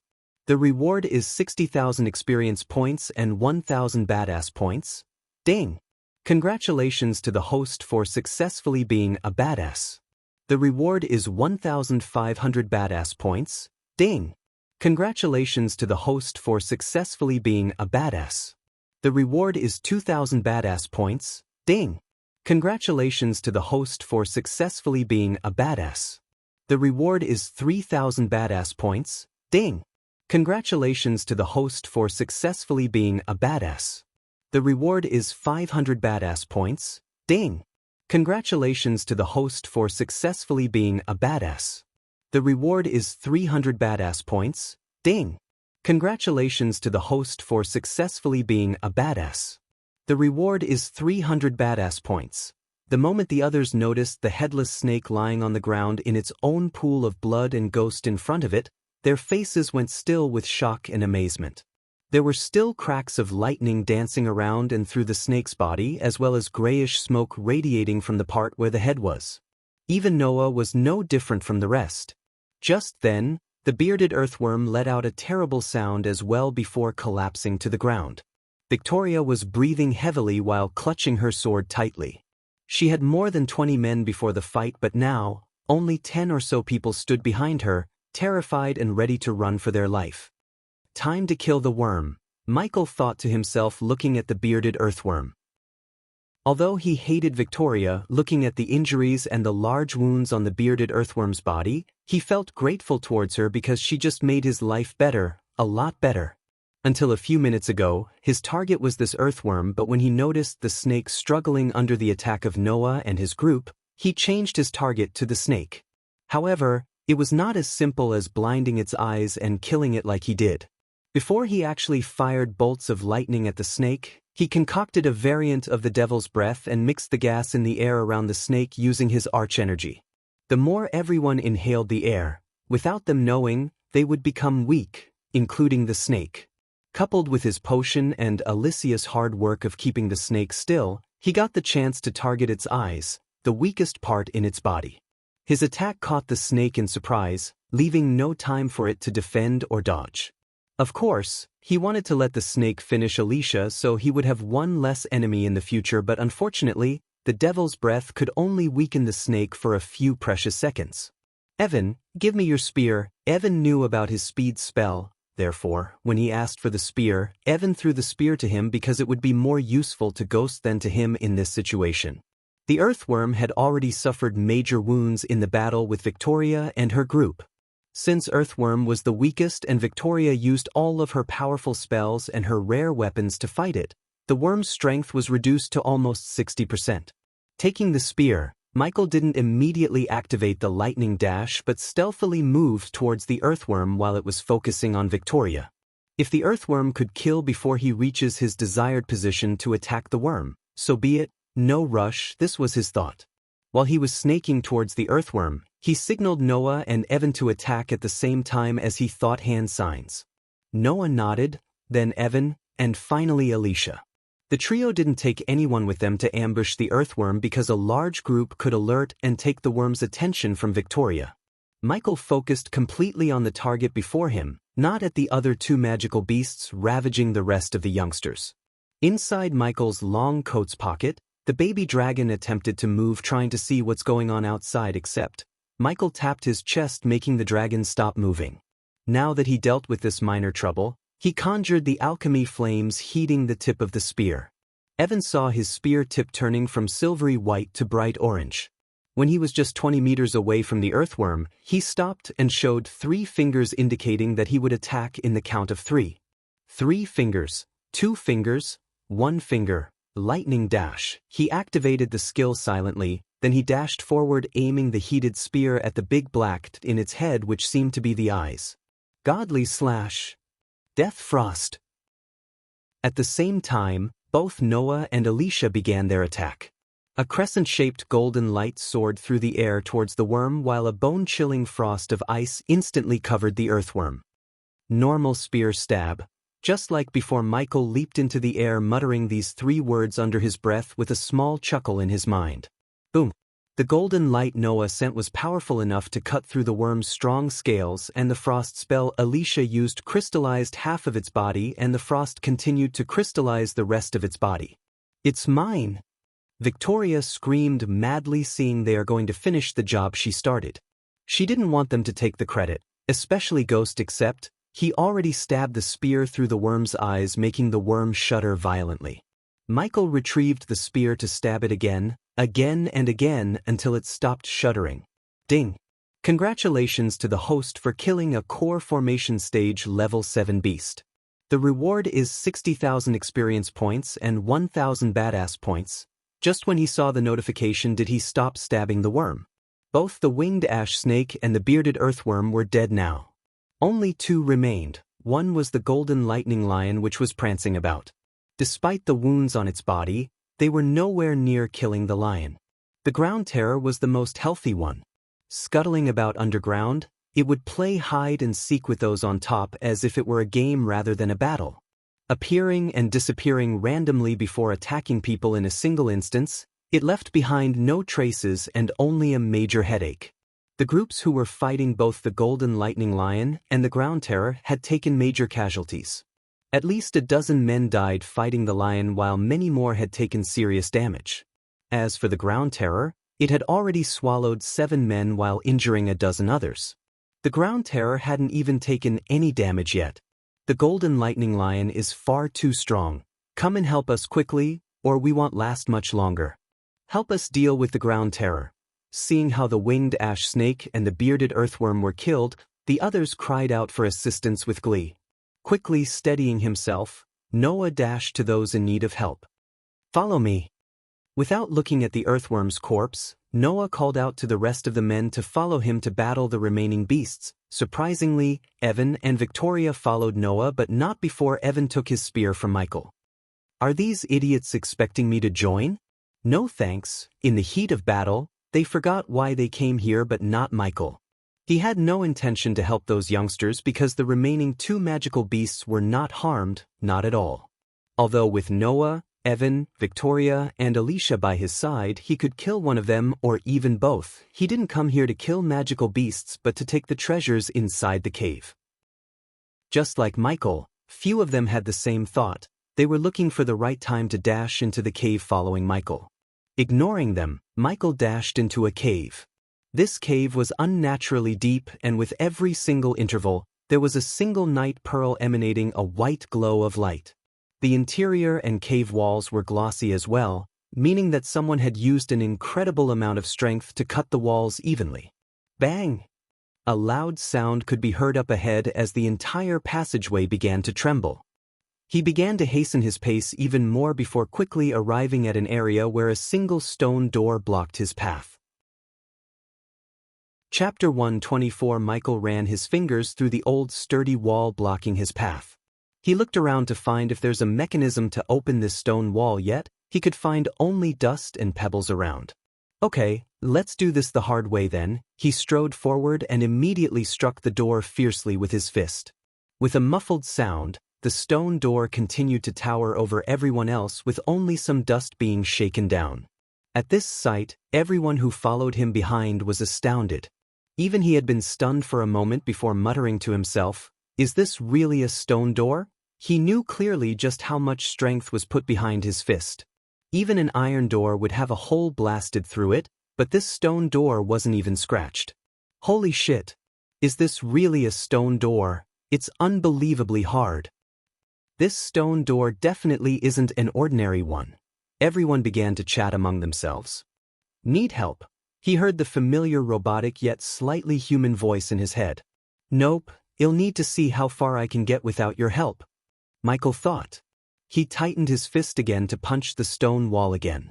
If there was a trace of arch energy around the door, he would have looked for another way because it's near impossible to break something enchanted using arch energy, but this door had no arch energy, which means, with enough force, he could break this door. Bang! An ear-splitting sound could be heard as the entire cave shook after he punched the door again. Everyone shook their heads in pain as they steadied themselves. After a while, the cave grew quiet once more. Everyone's eyes remained wide open as they looked at the stone door in shock. It continued to stand over them as if normal. Do just what was used to make this stone door. It's really hard.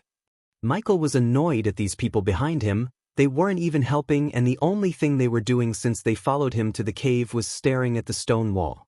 Third time's the charm. Just as he was about to punch the door the third time, a large animalistic reverberated the cave, causing everyone's face to lose color. That's the golden lightning lion and the sounds of footsteps. God damn it, they brought it here. One of them yelled.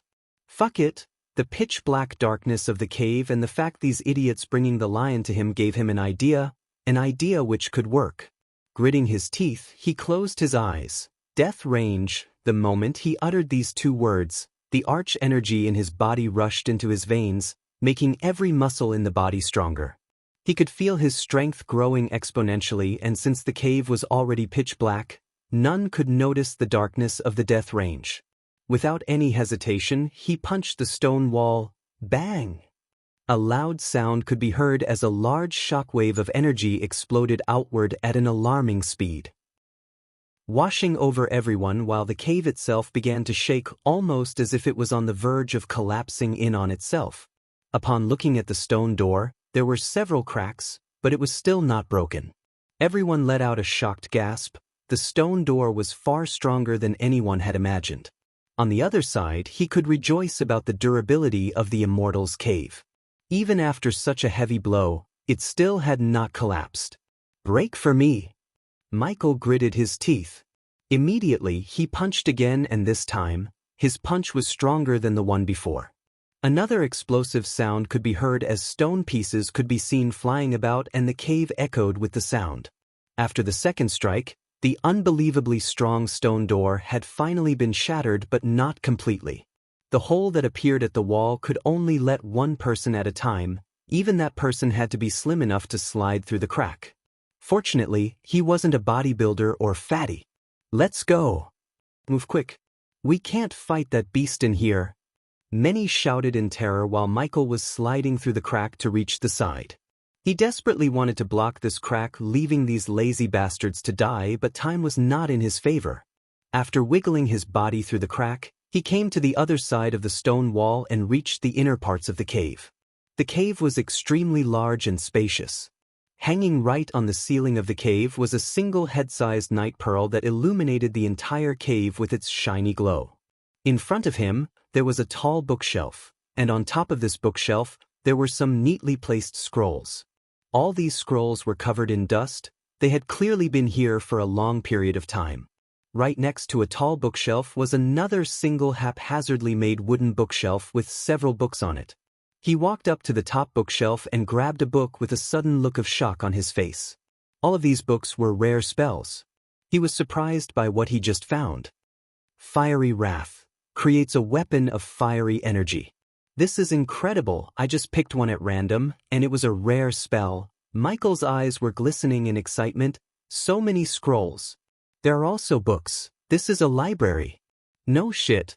The system sounded irritated, but he ignored it, sending everything he picked into his system storage before the system asks rent for storage space.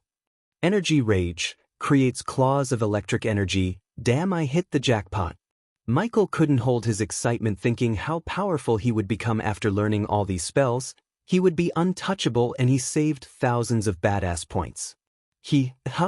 System, did you just laugh? The system went silent, but he could swear he heard the system chuckle. Clean first, think later. He had no time bitch with the system as Noah and those idiots would come here soon, and then he would have to share this loot with them unless he wanted to make some powerful enemies by fighting. That he did not want because the spells are valuable but they are not worth it if he had to make powerful enemies. Thinking about this, he fastened his pace of storing the spells in his system storage while the people behind him were reading the spell scrolls one by one to choose which one they should get considering they had limited space in their space ring. Baby dragon, if we take everything here back to our sect, we will become the fourth big sect. Michael patted his chest. He could sense the baby dragon had fallen asleep or it would have clawed its way out of his coat to give him a dragon saliva bath. Need a diversion? He noticed one by one people were turning their gazes at his bookshelf. Looking at this, he decided to turn their gaze towards somewhere else, and to do that, what would be better than a good old-fashioned flashbang? He knew one day this would come in handy after using these to get rid of the bandits during his first quest. He crept into the corner of the shelf where he had the cover of darkness and retrieved the flashbang. Fire in the hole, bitches, he snickered, throwing the flashbang to the faraway corner of the cave. Bang! The sudden flash and explosion sound shook the cave, making everyone jump back in shock and surprise. Just as the flashbang exploded, he waved his hand and took all the scrolls into his space ring before punching the bookshelf to make it fall to the ground. What was that? Michael shouted like he had nothing to do with the explosion. Move faster, people, the place might come down on our head. Like a good human being, he advised the people as everyone nodded. Those who eyed the bookshelf could now only sigh because they preferred to take what they could easily rather than lifting this shelf up and then search for a spell. As soon as he took all the spell scrolls, he laughed inside and joined the others to look around the cave, hoping to find even more treasures.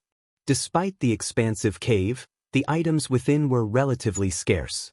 Aside from the rare spells, there was nothing else that made him excited as before, but that didn't mean he left those common and uncommon spells untouched.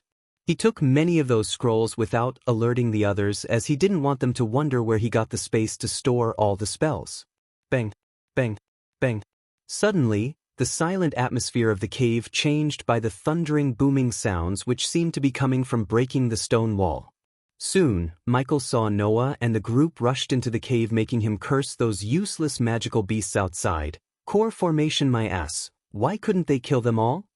In the next second, something strange happened as the stone chess table slowly began to descend into the ground when an idiot who just came here began to investigate the table.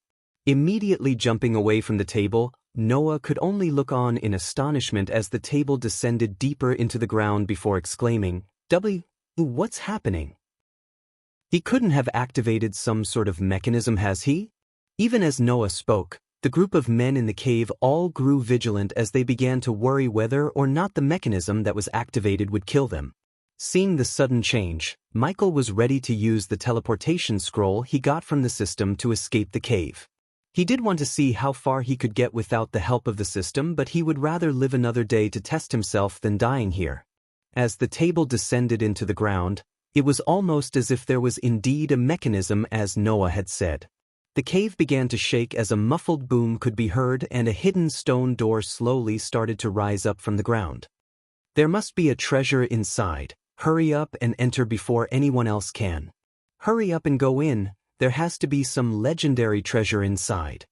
The crowded cave of people quickly began to cry out loud as they charged toward the area. Michael didn't hesitate for even a moment.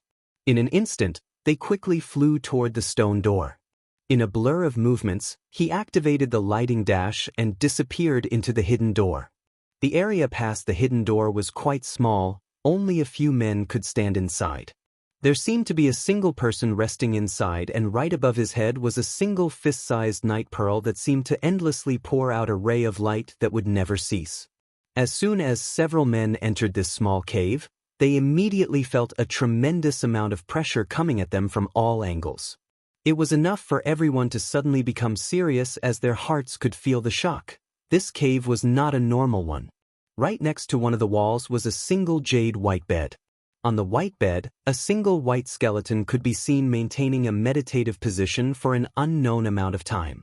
This entire skeleton exuded a fluorescent light from itself as well. Although it was only a skeleton, It was giving off an incredible amount of pressure. Even the faint amount of power that could be felt in the room was coming from this skeleton. This is the skeleton of a fusion stage cultivator. Victoria shouted out loud in shock at the skeleton. Noah, Evan, Michael all showed similar signs of shock at this newfound discovery. As they discovered the skeleton and felt excitement overtake them, everyone soon quickly felt their blood begin to boil. In a single flash of movement of Victoria that caused a squall of wind to appear, she flew toward the skeleton. At the same time, everyone including Michael charged toward it. Everyone looked at the skeleton with their blood pounding in veins, immediately using any speed-enhancing spell they had. They tried to get closer to the skeleton before the others, except Michael, who stopped at some distance from the skeleton, trusting his instincts. Chapter 125. With greediness overflowing out of her eyes, Victoria reached out at the skeleton. The others were too late to react or stop Victoria. They could only watch her from behind. However, just as her hand was a couple of inches away from the skeleton, an unearthly humming came from the skeleton, and the next moment, a sudden force blasted Victoria back. One person, one bone, a loud yet calm voice echoed through the cave. Many became flabbergasted, looking around the cave to locate the voice, but Michael could somehow sense the voice belonged to the fusion stage cultivator. After flying, or rather stumbling back a few meters, Victoria quickly regained her composure, but not before baring her teeth looking at the skeleton. She obviously avoided making eye contact with others, especially with Ghost, who was ready to laugh at her misfortune. "I think the cultivator only wants us to take only one bone each," Evan said, taking everyone's focus from Victoria. Michael inwardly rolled his eyes, looking at the tension between Evan and Victoria. It was not a tension of hostility, but rather the tension of affection. No shit, Sherlock, thought Michael.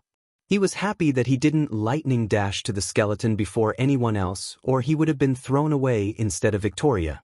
He leaned on the wall and willed to activate the energy devourer, hoping to turn the pressure coming from the skeleton into experience points while these people could come to a decision.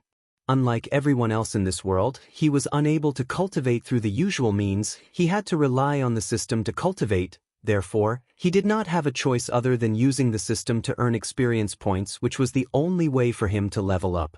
System level is too low to break the barrier around the skeleton.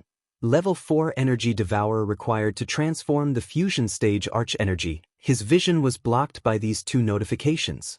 Now that his plan to screw everyone before they dismantle the skeleton, he had to wait to either fight over the skeleton or someone to come up with a peaceful way to solve this problem.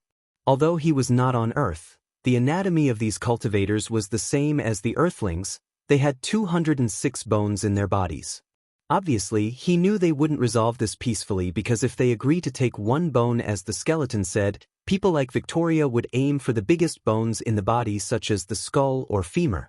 Most of the cultivators in this world tend to be greedy and vengeful, which led to unnecessary wars and fights. Of course, Michael was not the one to talk about either of those, because he stole all the scrolls on the top shelf just a moment ago without leaving a single scroll to the others. "I'll take the skull." "Fuck you. I fought the ground terror, so I'll take the skull. I'll be the big man and take the spinal cord. You can have the skull." "Spinal cord? You dumb fucker. There are 42 individual bones in the spinal cord. Stupid fuckers. Where did you two learn anatomy? In the toilet? It's not 42, it's 33-inch. What did you call me?" As Michael expected, they began to bicker, ready to fight for a bone. Each of them looked like a Rottweiler in his eyes for a moment before Noah opened his mouth. "Shut up."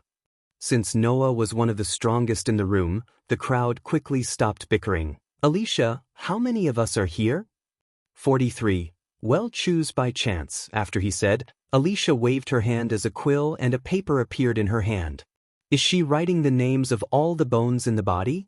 Still leaning on the cave wall, he sighed. He wanted to get this over with and get out of the cave before it could collapse on them. After a few moments, with a flick of her wrist, she threw 206 small paper rolls on the ground in front of the skeleton. Each roll has a bone name written on it. Each takes one, and lets fate decide which bone one will get. "Don't worry. Well, pick last," Alicia said before someone questioned her and Noah. "But Dash, you have a better plan?" Even after Alicia explained, somebody raised a question, but that somebody was instantly shut by Noah. Who would go first? Evan asked as they all shared this same question. I'll go first. They all heard the voice, turning their heads to see Michael finally decide to join them. He calmly walked towards the paper rolls. Most of them saw him killing 2 core formation beasts, had fear etched into their brain cells. Someone had to go first, and they did not protest him being that someone because they admired him and most of all, they feared him. System, locate the femur, 1,000 badass points. Take it. He expected Victoria to be the bitch in the crowd, but surprisingly, she kept her mouth shut while he noticed a glimmer around one particular paper roll. He gently bent his back, trying not to wake up the sleepy dragon in his pocket. All the eyes in the cave were glued to Michael, wondering whether he would be blasted away like Victoria, while many craned their necks to see which bone he would get. Alicia's enchantment kicked in when he picked the paper roll and projected the word femur in a large glistening word above him. Oh, come on. Lucky bastard. He got the baby dragon. Now he's really lucky. All of them bore a surprised look on their faces. Many couldn't help but feel frustrations grow inside seeing he got the largest bone. With a small smile on his face, he made his way towards the skeleton. I'm gonna take only one, said as he put his hand on the skeleton's femur. Unlike before, there was no sudden blast of force. The femur came to his hand after making a crackling sound. His small smile grew into a medium grin, sensing the pure arch energy that was radiated by the femur in his hand. Although he might not be able to use this femur to level up, his snake friend certainly could. With his plans to grow the power of his base of operations as well as himself, he needed a loyal and powerful friend like Gaia. The stronger she grew, the more protection and help he would get. Now that he had gotten the femur, he swiftly stepped back from the skeleton, not trying anything funny. As far as he was concerned, he earned not only enough experience points to level up to body strengthening level 5, he also got the baby dragon, rare herbs, spell scrolls, contract of Aragoth, and the bone of a fusion stage cultivator while making fewer enemies. The Nether Realm had been kind to him until now, unlike it was to Noah, Maisie, or poor Abel. Most of them lost their friends, limbs, and lives after entering the Nether Realm except Michael. Thank you. Putting the femur in his storage ring, he gave a short nod at the skeleton. He ignored every greedy pair of eyes on him except one pair of eyes, Noah's. His calm, radiant black eyes stared at Michael with a ting of surprise hidden within. Michael felt something he couldn't describe. It was a new feeling that appeared and disappeared in a flash. His neck hair tingled, but he did not show his shock on his face as he walked away from the skeleton as well as the crowd towards the exit. Some rogue cultivators wanted to simply kill him and take the femur from him without trying their luck, but Michael's dealing with Aragoth made them stand still. They were not dumb enough to mess with an ally of Aragoth. His relationship with Sade prevented Hannah Berry from giving him a seductive smile while he was walking past her. Coupled with Sadie, he now had 2 powerful allies, Silvermoon and Aragoth. I'll go next. Michael heard Evan's voice before he left through the crack. He was absolutely positive that they will soon fight again despite Noah's solution. At that time, he didn't want to be there. After leaving the inner parts of the cave, he slowed down his pace, scanning for any signs of the 2 remaining magical beasts. Luckily, his environment scanning detected no threats in the surrounding, which made him immediately use the lightning dash to disappear before they came looking for trouble. Eventually, when he was searching for another cave or treasure, he heard the howling sound of the wind on the horizon and looked up to see a bright beam of light emerge from the ground. Portal. He recognized the energy signature. It was the same energy signature as the portal everyone entered through into the Nether Realm. He felt relieved and excited to leave this place. He wanted to level up, expand his herbal garden, and most of all, he wanted to show the baby dragon to Gaia, just to see the look on her face. She's going to freak the hell out, he chuckled under his breath. Despite being in the Guardian Guild, Noah still made a lot of enemies ever since he came to Nether Realm and lost a dear friend, but Michael earned allies, a servant who could summon netherals at his will. They both were 2 sides of the coin. They both walked entirely different paths. One wanted to reach the top of the food chain to save people while the other wanted to rule them. The Nether Realm was the starting place of the war between light and darkness. However, These two individuals were just two pawns in the game of superior beings, and Michael had just seen the glimpse of them when he tried to recruit the orc as his subordinate. End of Nether Realm arc. Expect a huge jump in Michael's power. Chapter 126. Seeing the gateway to getting out of this place excited Michael. Compared to everyone else, he was the real winner of this event despite the treasures disappearing after the Sky Garden. He was told by Gaia that each day a treasured place would appear, except it didn't. Lightning dash. Placing his hand on his chest pocket, he activated the speed spell, turning his body into a golden bolt of lightning. The people inside the cave were still unaware of this gateway and still fighting over the skeleton. "Hey Snake, are you there?" Michael willed the earpiece to connect to Gaia and asked. "Wait a minute. Move that aside, you dumb bastard." "What the hell are you doing? Did I ask you to put that there?" She was screaming inside his head, making him almost switch off the earpiece. He could tell the snake is bossing around everyone, which she loved to do. "Hiya, human." After a few moments, Michael heard her voice. This time, there were no buzzing sounds of people working or Gaia screaming at somebody. "Hiya, Snake, you seem happy without me," he said, Hiya chuckling. "Of course I am, and how are you still alive?" She teased him, trying to hide the delight in her heart of hearing his voice after so long. "Don't get used to it, I'm coming home." "Really?"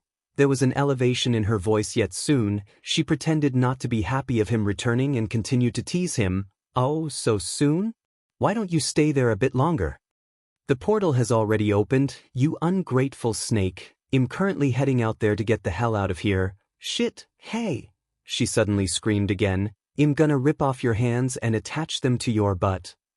"You should go. I can't hear you scream in my ears no more." "Yeah, you do that. I have to babysit these stupid bastards or they might put the meat in the sewers." She cut off the line while he continued to run towards the portal.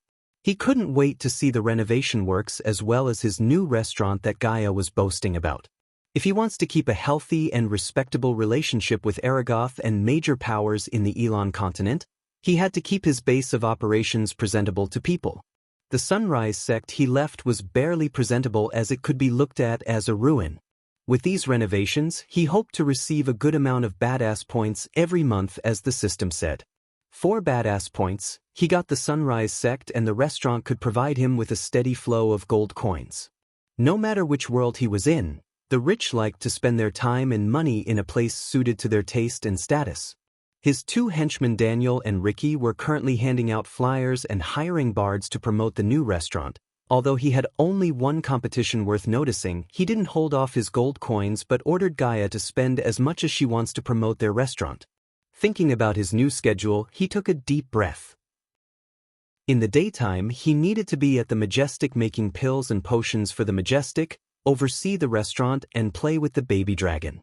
In the nighttime, he had to terrorize the kingdom by killing criminals and such to keep the legend of Lucifer spread across the kingdom. However, after he leaves this place, he should lay low because killing Jane brought the frickin' church and attracted the king's notice, according to Gaia. He was running towards the light beam on the horizon for hours, but it felt like he was running on a treadmill, not getting closer to the light beam. Meanwhile, the baby dragon woke and clawed his chest to make him stop running. The golden bolt of lightning slowly faded away, revealing Michael. It began to sour him with wet kisses, rubbing its little head against his chin. "Alright, well, take a little break." Compared to everyone else in the body refining stage, he had triple the amount of arch energy in his body. Yet he was not an exception to getting tired of using all the arch energy in his body, for example using spells like lightning dash. In the daytime, powerful netherals rarely made an appearance, at least to his knowledge. During the nighttime, he did detect a bunch of core formation and even a few core strengthening netherals in his environmental scanning. Nonetheless, he knew even with the masking effect and stealthy approach, it would be impossible to hunt these powerful creatures. Having a system doesn't mean he should get into fights half-cocked. "Are you hungry again?" Sitting under the shade of a huge tree, he asked the baby dragon playfully. Those vertical slit pupils of the scaly creature instantly transformed themselves to those of a puppy looking at the juicy red slice of meat in Michael's hand. "Here you go," he said after throwing the piece of meat a few meters away from him. He didn't want to spoon-feed the baby dragon, spoiling the dragon. "Who?" The baby dragon threw a little temper tantrum before hopping towards the piece of meat. "System, open the pet window again," he willed the system. Soon, the bluish interface filled his vision. Pet name, race, Forest Dragon Trust, 94% power, Arch Sensing Stage 1 inch. I'll come up with a new name soon. In system, is there a way to change my dragon's race? This question sounded so stupid in his head. However, the system did boast that it could do anything given enough badass points. So why the heck not? System level is too low to answer the host's question. He sighed, seeing the grayish notification box in front of him. According to Ubras memories, this world seemed to have 4 dragon bloodlines: Inferior Dragon, Forest Dragon, Grim Dragon, and the noblest of them all, Royal Dragon. Rarity and power increased respectively from Inferior Dragon to Royal Dragon. The latter was rare to the point that only a handful of people in this world had seen them with their own eyes. If this was only rarity and power, Michael wouldn't have worried about the race much, but it was not. The Inferior Dragon could only reach the core strengthening stage, not one stage above. Forest Dragon could reach one stage above them, the soul refining stage, except most of them would die of old age. Only the dragon with either royal or grim bloodline had the chance to step into the half-immortal or to the stages above them. According to Ubras memory, grim dragons were the cheeky, pervy ones who loved to kidnap princes and princesses just for fun. They also loved to hoard anything that shines in the light, and to expand their treasure hoard, they would usually terrorize a settlement, making them hand over the valuables to it. They were practically the bandits of the dragons. With no care of its bloodline, the baby dragon munched on the meat while occasionally letting out small burps. "I've been calling you baby dragon. What's your gender?" He wondered, trying to see if there's any genitalia in its body, yet after staring at the baby dragon for a couple of seconds, he sighed and let go of this unfruitful search.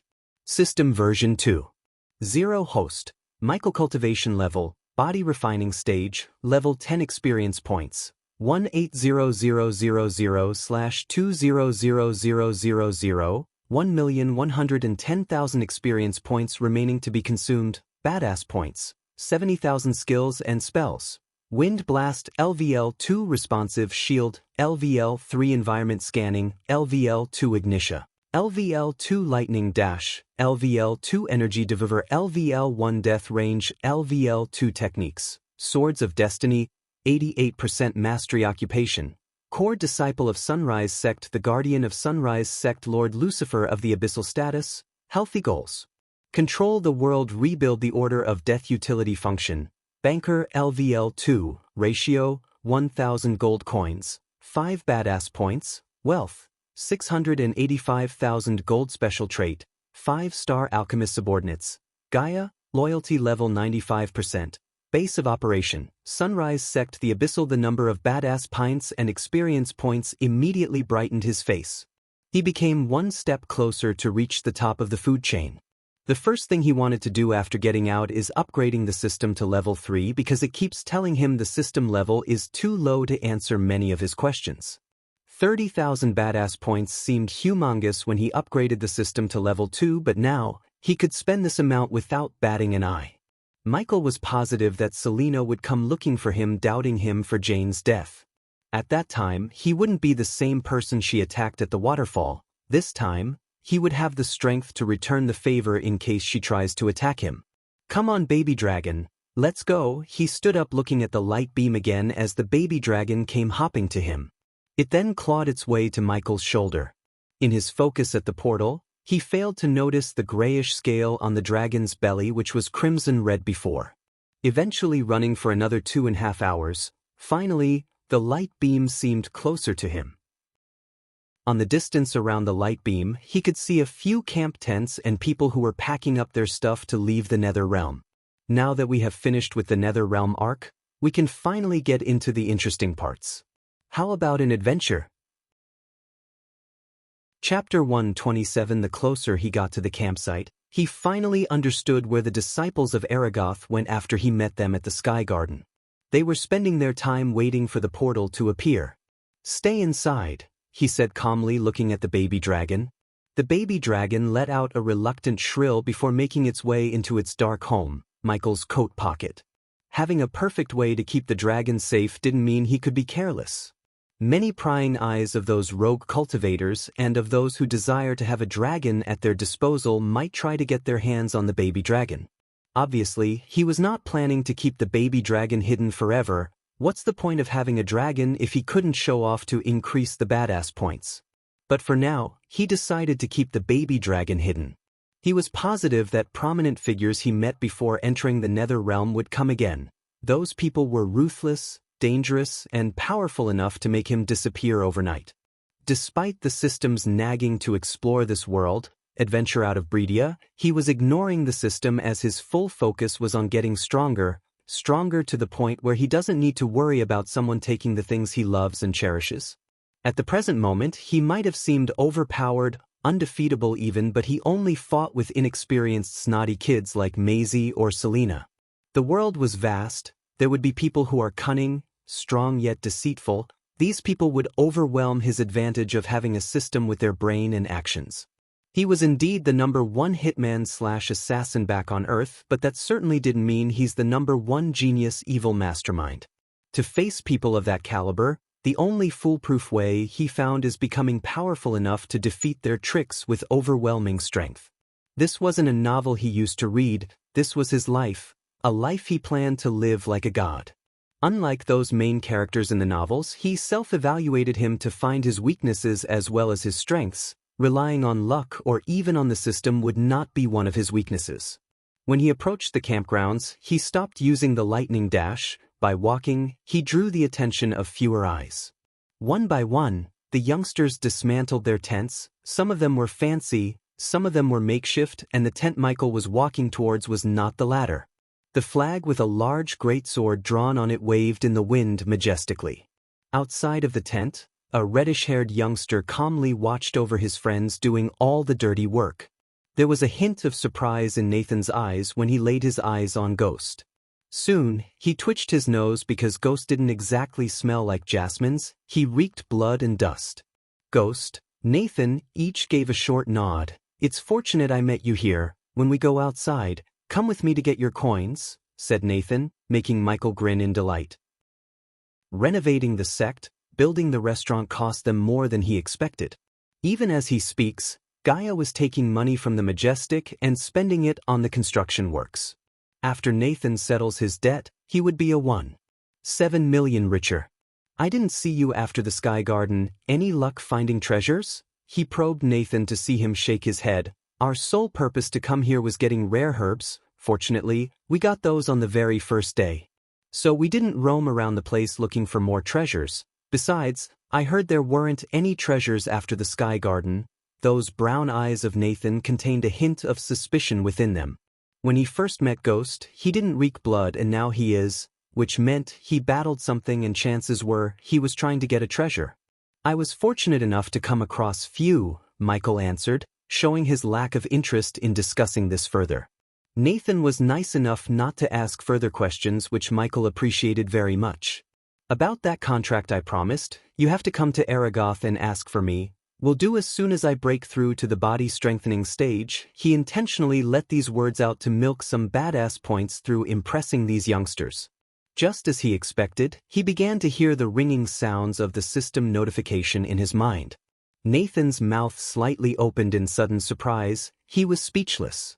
A few moments after, he regained his previous composure. "Very well then, meet me whenever you can," he said with a short nod. "Nathan, are you an alchemist as well?" Michael asked the question in his mind ever since he met Nathan. Nathan seemed like he was expecting this question from him. "Yes, I'm a level 2 alchemist. What gave me away?" For the first time, the serious expression on Nathan faded away, and instead, a small chuckle occupied his face. "You," Michael pointed at him, "you said your sole purpose of coming to Nether Realm was to find rare herbs. Who else would do that except alchemists?" Besides, Nathan didn't exactly radiate a warrior vibe. In fact, he seemed like a person who grew up like a greenhouse flower in Michael's eyes. Boom. As he finished speaking, a thunderous clap could be heard. They looked at the light beam to see at the bottom, on the ground level, a grayish hole big enough to let in a group of 5 appear. "The portal has opened." "Finally!" Heck yeah. I'm going to drink myself to death. The rather silent atmosphere, the appearance of this portal instantly elevated the mood of these youngsters. They cheered, clapped, and bounced in joy while a few who barely survived this place sighed in relief. Shall we? Michael gestured at Nathan to lead the way as he followed them behind to the portal, controlling the excitement of returning to his sect, his friend. The groups with either one of the three big sects symbol on their chest entered through the portal first while everyone made way for them. Nathan and his group could have taken the first place, but Nathan just let them pass through for some reason. Finally, with one last look back at the nether realm, he stepped into the darkness, letting the portal surround him. Surprise, sucker! The very next moment Michael stepped out of the portal, he felt a sharp pain in his hand. He turned around with a wide grin to see Gaia was standing in front of him, showing her white row of teeth. What are you doing here? He didn't expect her to come over here to welcome him personally. This gesture of her truly surprised him. Making sure you reach our home safely, she defined the house in the sect as our with no hesitation. Yeah, right. He rolled his eyes, turning his gaze at the crowd to locate Nathan. As time passed, the ground became more and more crowded. Come on, let's find those Aragoth people and get our money. Wait a minute, she pulled his sleeve. She then stared at him, from his top to bottom frowning. Is there something you want to tell me? Another surprise hit Michael's core. Apparently, she was great at reading faces, even Michael's. The baby dragon might have sensed the change in the surroundings and stopped moving, but she knew he was hiding something just by looking at the slight upcurve on the corner of his mouth. Nope, just keep your damn mouth shut and follow me, plop. He playfully slapped the back of her neck, gesturing her to follow him. She would have ripped the hands off before even someone tries to slap her, but when it comes to him, she loved interactions like this. Wiggling through the crowd, he found the same flag as he did before. Nathan was surrounded by a bunch of youngsters of his age as well as a couple of older guys who wore distinctive crimson-colored clothes. House of Bradley, she immediately recognized those crimson-robed people as the members of House Bradley. Seeing him and Gaia approaching them, they whispered something into Nathan's ear as he turned around. Uncle, he is the one I was talking about from the crowd. A stutty-looking man stepped forward with 2 guards at each side. He was a level 10, core formation stage warrior. Michael could sense he was just a couple of months of cultivation from reaching the next stage. I heard you did good back there, young man. His hazel black eyes scanned Michael from head to toe while letting out a burst of wild laughter. It's an honor to meet you, sir, Michael said in return, grinning ear to ear. Cut the sir crap, call me Lord Malin. As you wish, Lord Malin. Here you go. The very next moment, Malin threw him a space ring with a horse etched onto it. This was the symbol of House Bradley. Michael did not even check inside the ring as he put the ring inside his system storage. This was a gesture to show them that he trusts them as well as to be in their good graces. If he wanted to survive in this world full of powerful men, he had to be under the shade of powerful men like House Bradley, until he himself reached the point of being the superpower. I heard you are also a 5-star alchemist. How about visit us sometime and let us pick your brain a little? Of course, Lord Malin, as soon as I finish dealing with some things back at my sect, I will come to visit you. Michael was not an idiot not to notice the ulterior motive behind Malin's invitation. Malin's voice betrayed him, showing Michael that this man needs something from him. Wonderful, and trust me, young man, it will be worth your time. Chapter 128, Brother Ghost is back.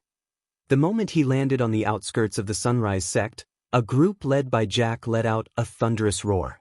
They bounced, cheered, and screamed his name, making Michael smile a bit. Among the crowd of disciples, he also noticed a group of new faces who had musical instruments such as drums, marimba, Audiobook drum, and pandero. Previously, when he first came to the sect, the outskirts were occupied with overgrown shrubs, thorns, and one could definitely tell this place was not very much looked after. However, at the present moment, nothing was overgrown. Thorns had completely disappeared from his sight. The shrubs were replaced with seedlings of flower plants. Brother Ghost, Jack came running bearing a face full of excitement and joy. Jack, you've leveled up. Jack moved on from foundation stage level 4 to level 8. Michael patted him on the back, making Jack grin even more.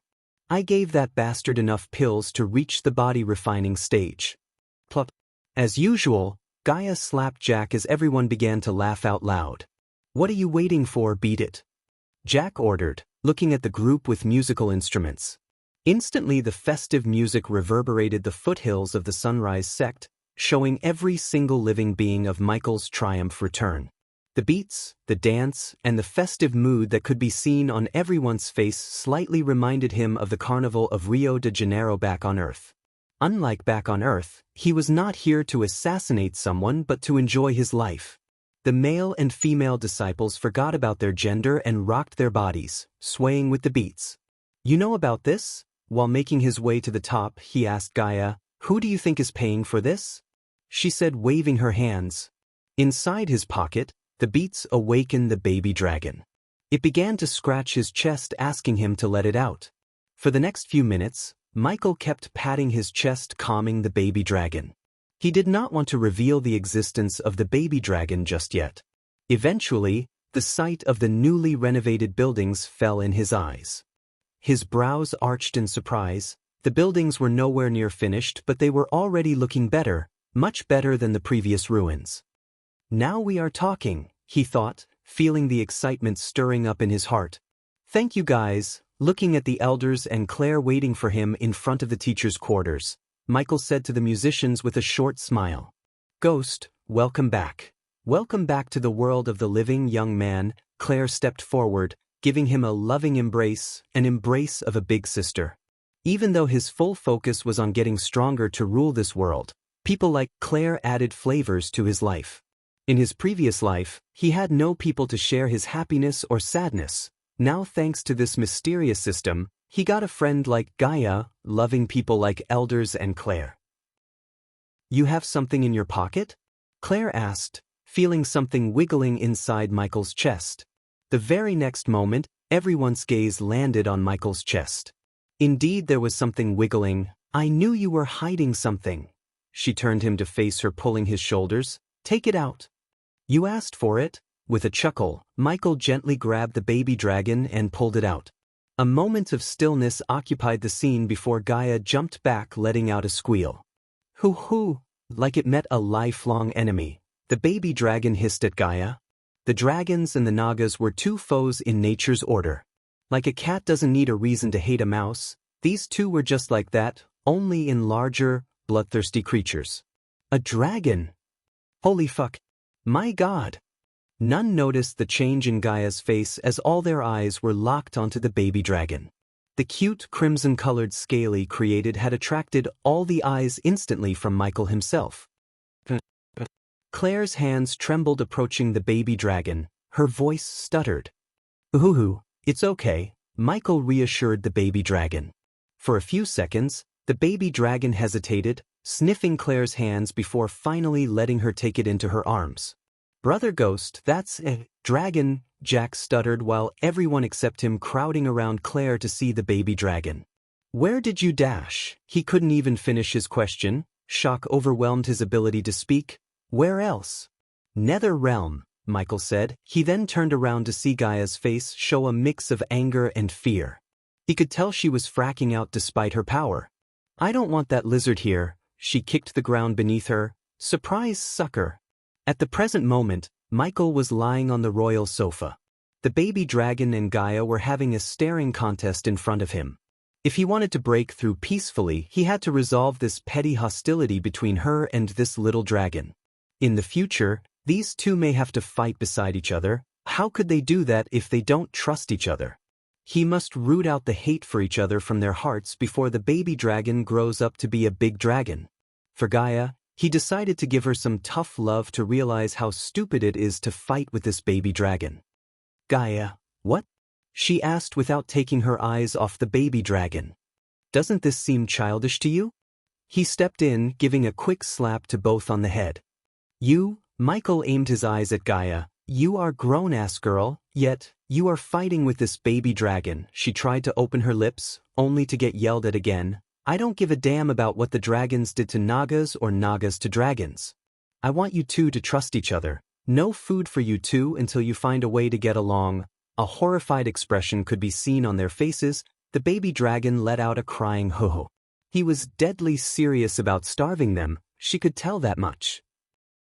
Now she had two choices. The first choice, trying to steal food from the restaurant, but she didn't believe she could achieve that feat with him around. The second choice, find a way to get along with the baby dragon, as he said.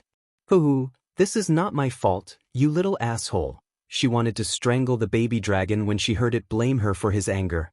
The baby dragon hissed, ready to scratch her pretty face. It didn't feel a bit afraid of his natural enemy, Naga. After Michael's departure, they continued the staring contest, trying to figure out a way to get along. Since he had to break through to the body strengthening stage, he ordered Gaia not to renovate the house when he was in the nether realm. So this worn-out home remained the same. He sat on his bed, eyes closed. System, let's begin. System version 2. 0 host, Michael cultivation level, body refining stage, level 10 experience points. 180,000/200000, 1,110,000 experience points remaining to be consumed. Badass points, 70,000 skills and spells. Wind Blast, LVL2 responsive shield, LVL3 environment scanning, LVL2 ignition, LVL2 lightning dash, LVL2 energy devour, LVL1 death range, LVL2 techniques, swords of destiny, 88% mastery occupation. Core disciple of Sunrise Sect, the guardian of Sunrise Sect, Lord Lucifer of the abyssal status. Healthy goals: control the world, rebuild the order of death. Utility function: banker, LVL2, ratio, 1,000 gold coins, 5 badass points. Wealth, 685,000 gold. Special trait, 5-star alchemist subordinates. Gaia, loyalty level 95%. Base of operation: Sunrise Sect, the abyssal. He willed his status to come forward, staring at all the unconsumed experience points. He began the process of breaking through. Does the host wish to break through to the body strengthening stage? Yes. The system requires host 3 days to reach the next stage. Warning, the system will be offline for 3 days. Upgrade yourself to version 3 and then begin the breakthrough process. Michael ordered the system telepathically. The next moment, the interface in front of him faded away and darkness surrounded his mind. In the pitch-black darkness, Michael's consciousness brought him the memories of Earth.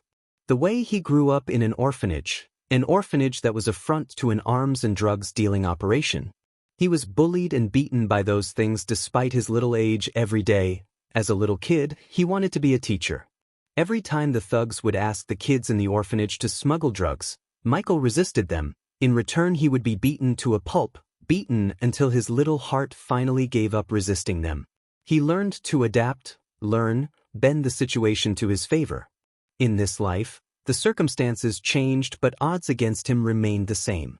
After 3 days, congratulations to the host for reaching the next stage, the body strengthening stage. Congratulations to the host for leveling up. The current level is body strengthening stage level 1. Congratulations to the host for leveling up. The current level is body strengthening stage level 2. Congratulations to the host for leveling up. The current level is body strengthening stage level 3.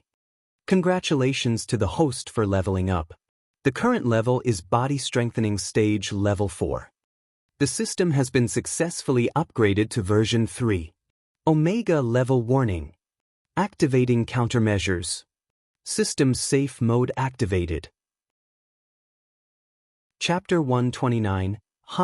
The system's bluish interface flickered. Soon, the bluish color turned to something gray, dark. What the heck happened? An Omega level warning? What is that? Many questions riddled his mind. System level is too low to answer host's question. Why am I not surprised? Michael sighed. Little by little, he began to realize something called Omega is messing with the system. This system was not like a system in the novels he used to read about. The badass system seemed to have a backstory of its own, enemies of its own. The system was an absolute peak existence in his mind, but now, it looked like there's something beyond that. He was nowhere near facing threats on that scale. All he could do for now was getting stronger. He showed this Omega threat to the corner of his mind and focused on his stats. System version 3. 0, safe mode. Host, Michael cultivation level, body strengthening stage, level 4 experience points. 190000/300000 badass points, 40,000 skills and spells.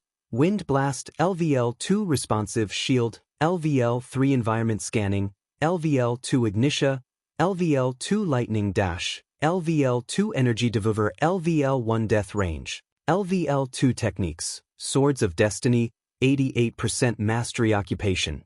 Core Disciple of Sunrise Sect, the Guardian of Sunrise Sect, Lord Lucifer of the Abyssal Status. Healthy Goals: Control the world, rebuild the order. Of Death Utility Function: Banker, LVL2, Ratio, 1,000 gold coins, 5 badass points. Wealth, 1,685,000 gold. Special Trait, 5-star Alchemist Subordinates. Gaia, Loyalty level 95%.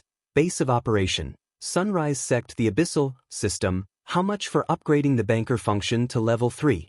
A loading icon appeared in front of him. This was new, yet he decided not to ask because he knew it might be related to the system running on safe mode.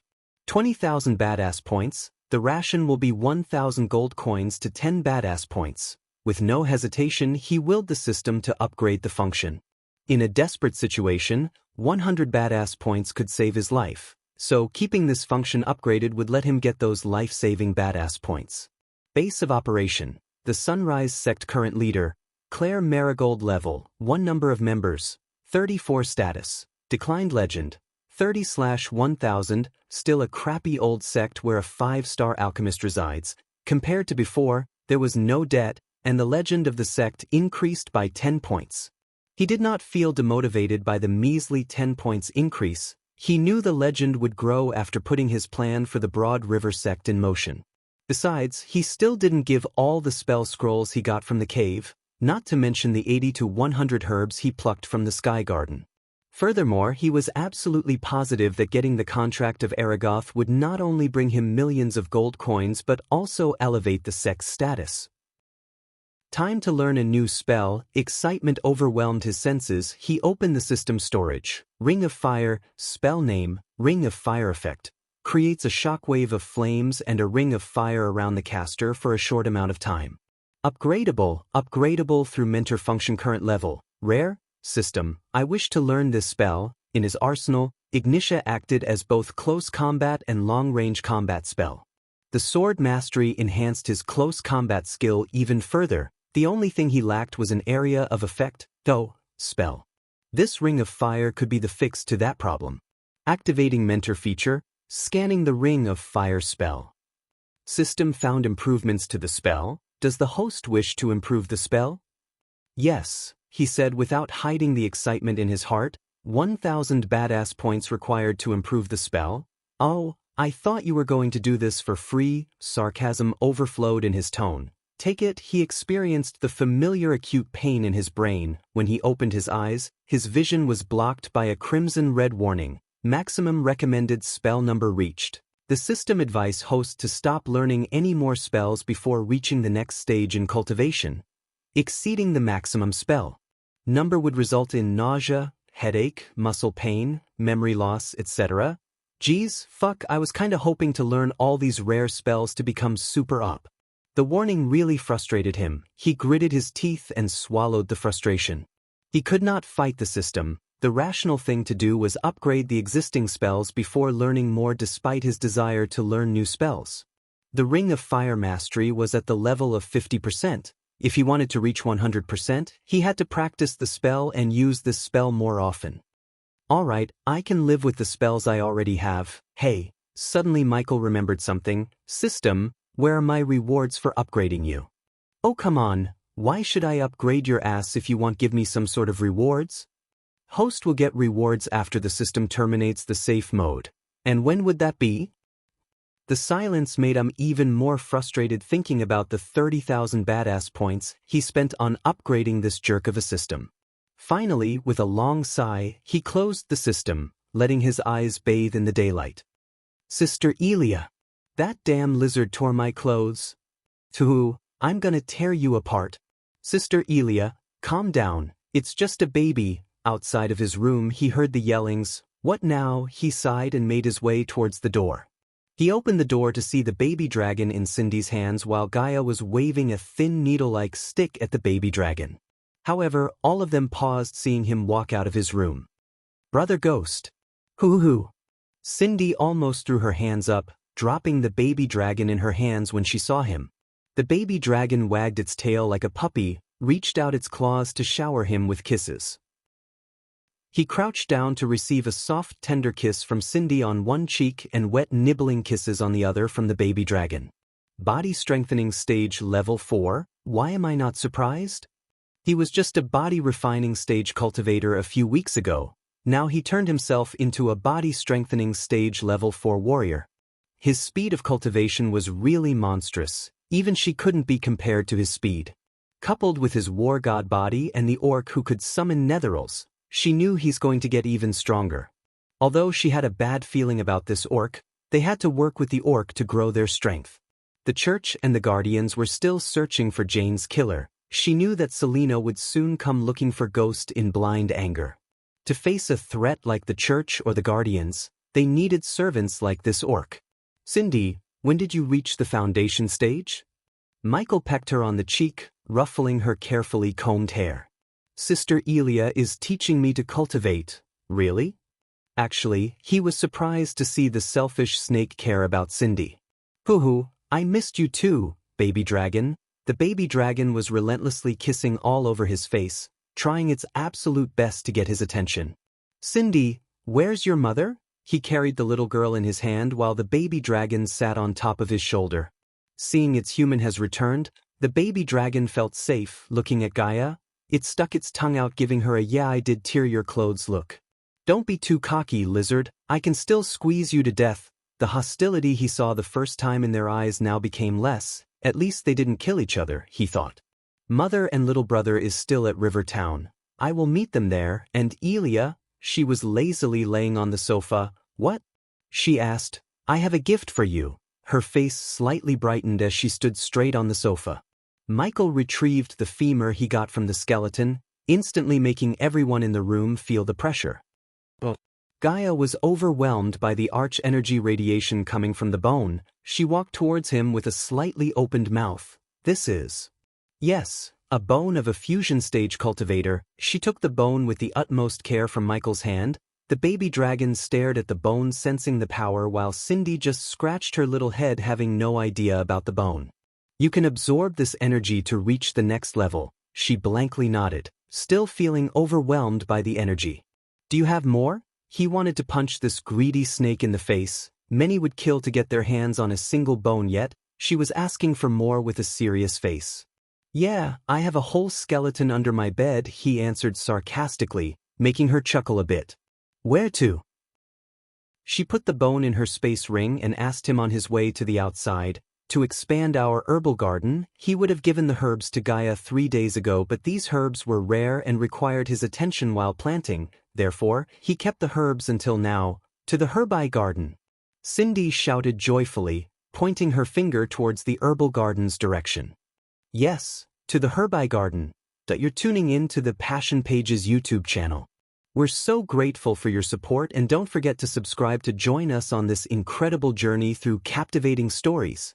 Your generosity through donations truly makes a world of difference, as it's the primary source of revenue that allows me to expand and enhance this channel for you. Thank you from the bottom of my heart for being a part of this adventure.